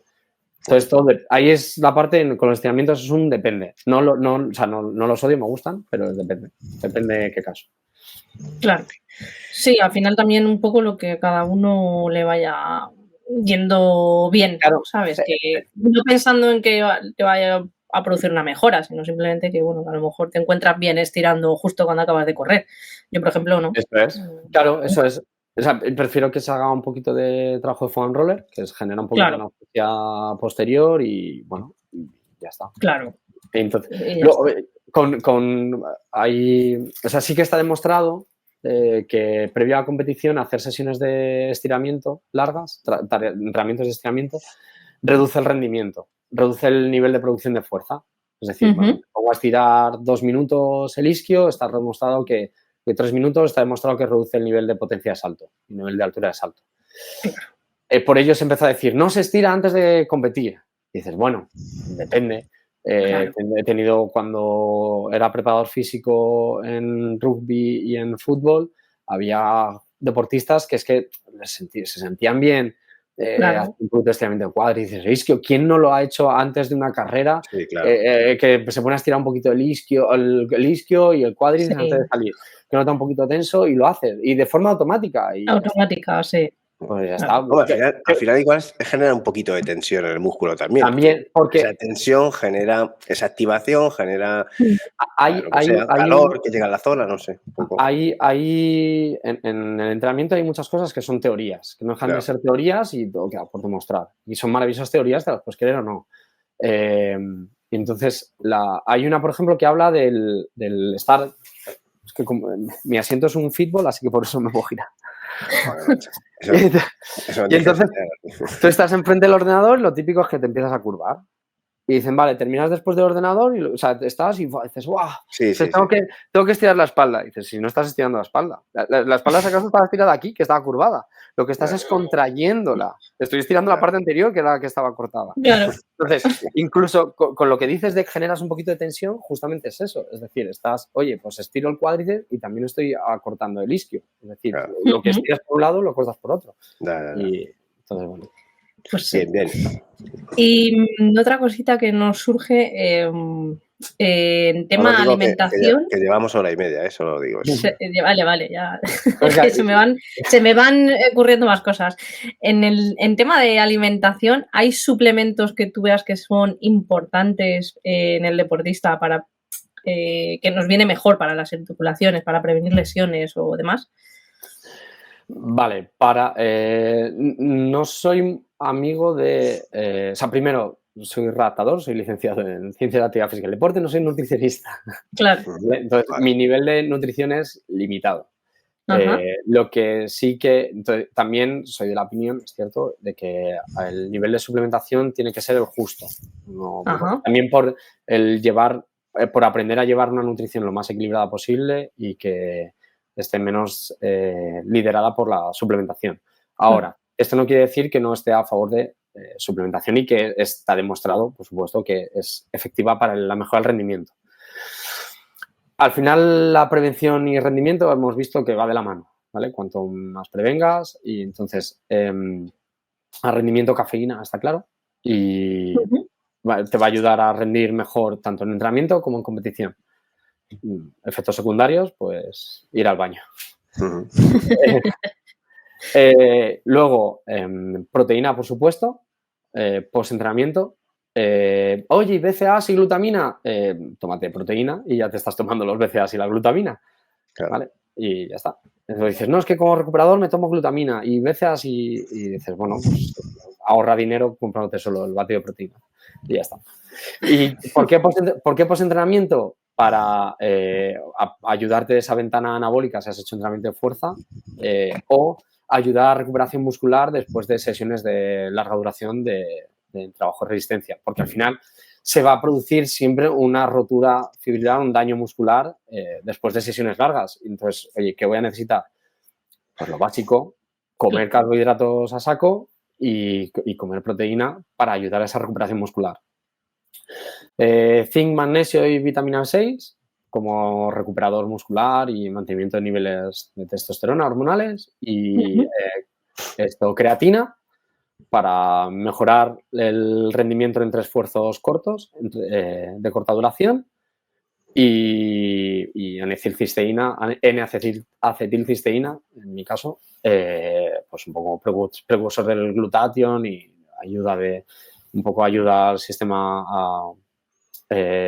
antioxidante. Antioxidante es esto, ¿no? Sí. Eso es. Entonces, Sí. bueno, pues esas son mis recomendaciones. Vale. Claro. En este caso son las que me aplico a mí y son mis recomendaciones. Oye, multivitamínicos. Luego, oye, está claro que luego en competición pues hay sales minerales y luego multivitamínicos. Tal. Pero fijaos también que todo lo que... O sea, cuando volvemos siempre a la recuperación es que toda la suplementación normalmente, excepto la cafeína que es inmediata en rendimiento, todo va siempre a nivel de recuperación. Dices, no, creatina mejora el rendimiento. Dices, ya, mejora el rendimiento porque mejora la recuperación entre esfuerzos. Zinc, magnesio y vitamina B6. No, es que mejora la recuperación mejora el rendimiento, ya, pero porque mejora la recuperación muscular. N-acetilcisteína, porque mejora la recuperación como antioxidante. Claro, ayuda a que sigas entrenando. Eso es. Hay que entrenar. Ayuda a que mejores a recuperar. Eso es. Ya que a entrenar y que el estrés que generes entrenando sea siempre el mayor posible y que tú seas capaz de adaptarte cada vez más al estrés que pones. Eso es. Para que cojas ese estrés, el cuerpo se adapte a ese esfuerzo que ha supuesto. Eso es. Muy bien explicado. Sí, está claro. Muy argumentado. Bueno, por ir dando ya pinceladas así finales. Una pregunta fácil. ¿Cuál ha sido el desafío más grande que tú has tenido como redactador físico? Es que son varios. Elige. Porque a partir de ahora, aquí, las preguntas que vienen a partir de ahora son para que te mojes, ¿vale? Que sí, ahora después vamos a hacer un test que tú no conoces, el test de motivación. Pero bueno. Pero es que, o sea, son varios. Sí. Hay parte que son o por cómo se encontraba mentalmente el atleta, o por cómo se enfrentaba el atleta también a la recuperación o por cómo se encontraba físicamente. El ejemplo que he puesto de tendinopatía aquilea, porque era una tendinopatía aquilea de 2 años y es cierto que era como la primera lesión a la que me encontraba, y esta fue hace ya años, y que me decía, eres mi última bala. Mi última bala y he probado de todo y ya me había dicho incluso he hecho entrenamiento de fuerza y no me ha funcionado o he hecho algo de fuerza y no me ha funcionado. Que cuando me dicen he hecho fuerza y no me ha funcionado, lo primero que es cierto que pienso yo es a ver qué es lo que has hecho de fuerza. Claro, imagino. No, porque no es todo qué es lo que haces de fuerza, es cómo lo haces y demás. Pero bueno, ese por un lado. Otro en el que segunda operación de ligamento cruzado anterior y entonces, me da miedo correr y cada vez que vuelvo a competir lo pienso y de vez en cuando me doy la rodilla y sensaciones un poquito hipocondríaco. Entonces, una relación con el dolor, con la lesión, un tanto enfermiza, por decirlo de un modo, un poco hipocondríaca, perdón, que no me salía. Y que, claro, que al final lo que yo tenía que hacer era trabajar la lesión, que bueno, me era lo menos importante, pero tenía que buscar que se creyera mi película. Generar esa confianza, ¿no? Claro, yo aquí siempre digo una cosa, y es que yo puedo ser el peor redactador del mundo, el peor de todos. O sea, puedo ser el mejor redactador del mundo, perdón. Puedo ser el mejor redactador del mundo. Que si tú no te crees lo que yo estoy haciendo, que si no te crees mi película, que si no soy capaz de meterte en lo que pasa por tu cabeza, que si no soy capaz de hacer magia, esto no va a salir adelante. Porque tú no confías, porque yo lo que hago es acompañarte. Pero tú eres el que sigue el camino. Yo hago el camino contigo, pero el que tiene que realizarlo eres tú. Yo te voy acompañando. Ahora, eso sí, soy el peor redactador del mundo. Soy malo a rabiar. Solo hago 2 cosas. Pero, oye, ¿te crees la película a mansalva, a pie juntillas? La redactación sale adelante. Y luego tengo una que esta sí que es complicada y porque es deportista profesional, un ligamento cruzado anterior roto de la rodilla izquierda, un ligamento cruzado anterior roto de la rodilla derecha, 8 roturas de bíceps femoral de la pierna izquierda, 8 roturas de bíceps femoral de la rodilla derecha, deportista de rugby profesional. He trabajado con fisios, he trabajado con médicos, he trabajado con preparadores físicos, he trabajado tal. Y me han hablado de ti y ¿qué hacemos? Pues, ¿y ahora qué haces? Tragas, ¿no? De momento tragas. ¿Y ahora qué haces? Y quiero seguir jugando al rugby y quiero... quiero jugar al rugby y yo quiero que juegue al rugby y tal. Pues esos son... Son retos. Y son retos, entonces, y salen adelante. Entonces son como... Qué bueno. Por eso aquí digo siempre que digo, hay veces que digo, ponerme las cosas un poco más fáciles. Claro. Ya, pero lo bonito que es cuando lo sacas adelante. Sí, claro, no. Esa satisfacción. Sí, ya. Maravillosa. Si sale, ¿no? Si sale, claro. No, y sale, pero doy gracias que todavía no tengo el pelo blanco. Sí. No me ha caído. Ya estamos, ¿qué pasa con el pelo blanco? No. Joder, macho. Mejor la edad y el pelo blanco. Ya nos llegará cerca. Bueno, macho, de verdad. Y bueno, antes de terminar, para todos los triatletas que nos escuchan, ¿qué consejos claves darías a triatletas para mejorar su rendimiento, minimizando el riesgo de lesiones? Creo que ahí está la clave, ¿no? Lo primero y más básico de todo, y no voy a ir al entrenamiento en fuerza, es descansar. Dormir 8 más horas. Pues llevamos varios capítulos que todos decís lo mismo. No sé qué veis en dormir. Joder. Pues que ves porque es maravilloso. Conmigo se meten porque duermo 9 horas al día. Pues es perfecto. O sea, claro. Porque mientras dormimos es cuando se producen los mayores efectos de recuperación del sistema. Y si lo que queremos y si no hacemos más, y si la ausencia de sueño es un generador de estrés. Y si ya sometemos a estrés excesivo mientras estamos entrenando o compitiendo, pues como para encima no ayudarle a recuperar, ¿vale? Total.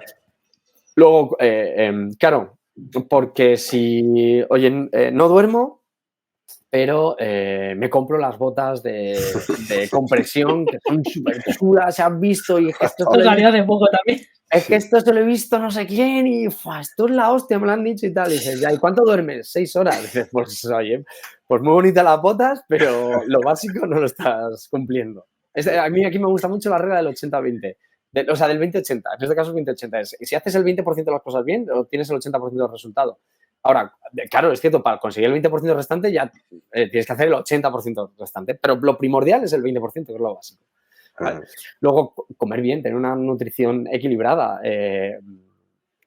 Quiero decir, legumbres, reducir carnes rojas, pero mantener niveles de proteína altos, carbohidratos, que no pasa nada con los carbohidratos, ¿qué pasa con que no son el demonio, son amigos, que sois triatletas, que los necesitáis, que es vuestra gasolina, por favor, y proteína, por Dios, que no pasa nada porque comamos entre 1,6 y 2 gramos de proteína por kilogramo de peso, y menos si sois deportistas, por favor. Entonces, es nuestra gasolina. Entonces, necesitamos comer y verduras y frutas y legumbres, ¿vale? Entonces, nutrir. Y primero eso antes de, me voy a suplementar con no sé qué y me han dicho esto y omega 3 y historias. Pero luego en la salida me tomo una caña de chocolate, que es lo que me pide el cuerpo. Claro, ¿no? Claro, sí, pero ¿qué decir? Que vamos primero a lo básico. Y después, entrenar fuerza. Entrenar fuerza. Y aquí sí que es cierto que es lo que sea, entrenar fuerza.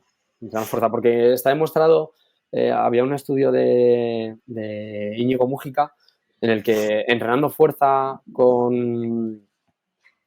en leg extension, o sea, entrenamiento en máquinas, entrenamiento fuerza en máquinas, leg extension, curl femoral, prensa de pierna, reducía el índice lesional, la probabilidad mejoraba la eficiencia de la carrera y también reducía el índice lesional. No me acuerdo, es un estudio de hace tiempo y hace tiempo no lo veo, no me lo leo todas las noches a dormir. Pero que incluso entrenando en máquinas, que mira que he dicho, oye, mejor entrenar en máquinas, pero incluso entrenando fuerza en máquinas se producen mejoras. O sea, hay ayuda para la eficiencia de paso, mejora la prevención de lesiones, reduce el índice lesional y demás. Entonces, por eso, esas serían mis recomendaciones, que al final es volver a la pirámide del éxito. Que... Eso es. Has sacado cosas en común que han dicho muchos que han pasado por aquí también. Además, que es esto: comida, sueño, descanso. Claro, y yo que hago de demonio, que yo estoy de acuerdo completamente con vosotros, desde luego, aunque diga lo contrario a veces, un poco para llevar la contraria, está claro que eso hay que hacerlo, pero si entrenas, claro, porque si no entrenas... Claro, eso es. O sea, claro, el tema está en que... aquí el problema está en que te pones a entrenar y utilizas las cargas locas que se llevan en triatlón, pero luego esa parte no la llevas. Y dices, bueno, es que me empieza a doler, es que me empieza a lesionar, es que tengo problemas. Dices, claro, es que y como dices tú, y decían muchos también en común, es para la fuerza es igual que para el resto de bici carrera tal, que es haz algo, hazlo, ¿no? Porque dices, haz fuerza, aunque sea en máquina, aunque sea, pero haz fuerza. Hazlo. Pues igual que lo decía Pablo Cabeza en capítulos pasados, da igual el reloj, no sé qué, pero sal y haz algo. Sal y entrena y muévete, ¿no? Que al final es lo que hay que hacer. Bueno, amigo, pues vamos a pasar a un test de 4 minutos. Hostia. Que tenemos 4 minutitos, no más. Normalmente son test de 30 segundos, pero en nuestro caso, como somos de media y larga distancia, vamos a hacer un test de 4 minutos. Yo te voy a poner, si puedo, por aquí el relojito, así rápido, para que veas la pantalla en un momentín. Y vamos a empezar. ¿Lo ves, no? Lo ves ahí, sí. 4 minutitos. Vamos a empezar a hacer preguntas. Ojo, no por Iberia. Te tienes que mojar y tienes que ser respuestas cortas. No vale dar mucha explicación. Tienes que elegir normalmente entre 2 opciones que te vamos a dar y tú o 3 o no, dices, cambias algo, pero... Nos pasa palabra. Eso, esto es al pie, ¿no? Como se dice en el cortita del pie. Cortita del pie. Cortita del pie. Voy a darle... Empieza tú, Sander, le voy a dar yo al play. Venga, vale. 3, 1, 2 y 3. ¡Pa! ¿Comida favorita? Los macarrones con chorizo de mi madre. ¿Deporte favorito para ver? Rugby. ¿Deporte favorito para hacer? Fútbol. Un libro. Escaramuz. Una película. Cualquiera de los hermanos más. Esta sé que me vas a responder. ¿Fuerza con máquinas o sin máquinas? Sin máquinas. ¿Red social favorita? Ninguna. La lesión más complicada de quitar de las que has tratado. Cualquiera que tenga que ver con el hombro. ¿Cuál es tu lugar favorito en el mundo? El embalse de Riaño. ¿Café, té, colacao u otra cosa? Café. ¿Qué talento o habilidad te gustaría aprender? Concentrarme. ¿Eres más de planificar o de improvisar? Planificar. ¿Qué tipo de música te gusta más? El punk rock. ¿Y qué es algo sin lo que no podrías vivir? Algo material. Algo material, sin lo que no podría vivir. Una que te lo he dicho, tío. Cuando entrenas, ¿tienes alguna canción que te motive más? No No. tienes. No, es que va por rachas. A lo mejor La última, o la que quieras. Es que era de un... Sí, es que era de un grupo... Es que no me acuerdo del grupo. Como pongo Spotify el Claro. Ahora es un grupo de punk de así chorra. Pero punk, vale. Sí. ¿Velocidad o resistencia? Velocidad.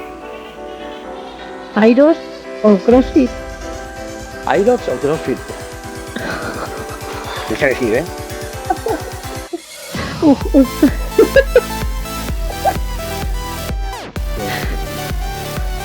¿En serio no puedo hacer pasapalabra? Venga, vale. No, ¿cómo se va a meter en la llaga?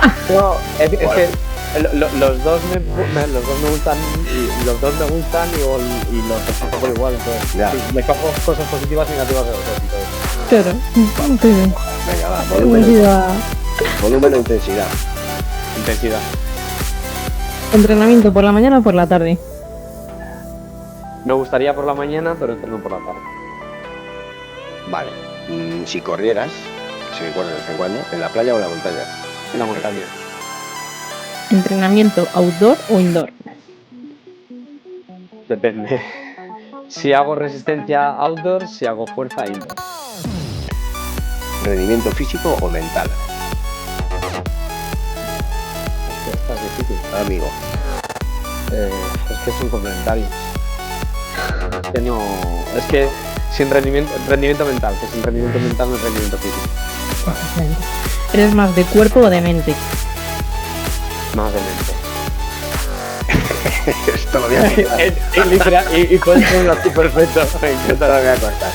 La última, que has llegado bien de tiempo. ¿Entrenador exigente o motivador? No lo que tú seas, sino lo que buscarías. Ufa. Motivador. Motivador. Las lentejas son lentejas, es para otro momento y es la antigua Song. Ahora creo que hay que seguir otras líneas. Claro. Pues nada. Bien, señor. Pues. Dado tiempo de sobra. Si lo quieres saber, pongo un par de preguntitas más o 3 o 4. Iba a decir Atleti o Getafe, pero sabía la respuesta. Atleti Madrid. Y bueno, no, hombre, ufa, ahí me pillo. ahí no sé yo. Me pillo. Pues nada, Juan, ha sido un placer tenerte aquí con nosotros. Muchísimas gracias. Yo he aprendido muchas cosas. Eso espero. Espero que estas 2 horas se han hecho amenas. Sí. Además, estas, como decimos siempre, a nosotros en el rodillo nos vienen genial estas tiradas largas. Lo ponemos ahí de fondo y seguro que muchas cosas nos lo sacamos en claro y nada. Y así te hemos conocido, te han conocido, pues yo ya te conocía un poquito más, todos los demás y nada. Aquí tenéis a Juan. Si tenéis alguna lesión o alguna cosa de este tipo, en última instancia, acudir. Que le gustan los desafíos. Pues nada, gracias, Juan, mil gracias por tu tiempo. Muchas gracias. Nos despedimos. Un abrazo. Chao a todos, chavales. Chao.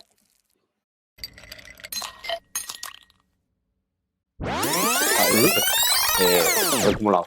Este es mi pie. Este es. Por favor, los que nos estéis oyendo en podcast solo, pasaos a YouTube, que es más difícil. Es que además me veo en el vídeo y en el vídeo está al contrario. Entonces, mi mano derecha en el vídeo es la izquierda. Sí, hay que hacerlo.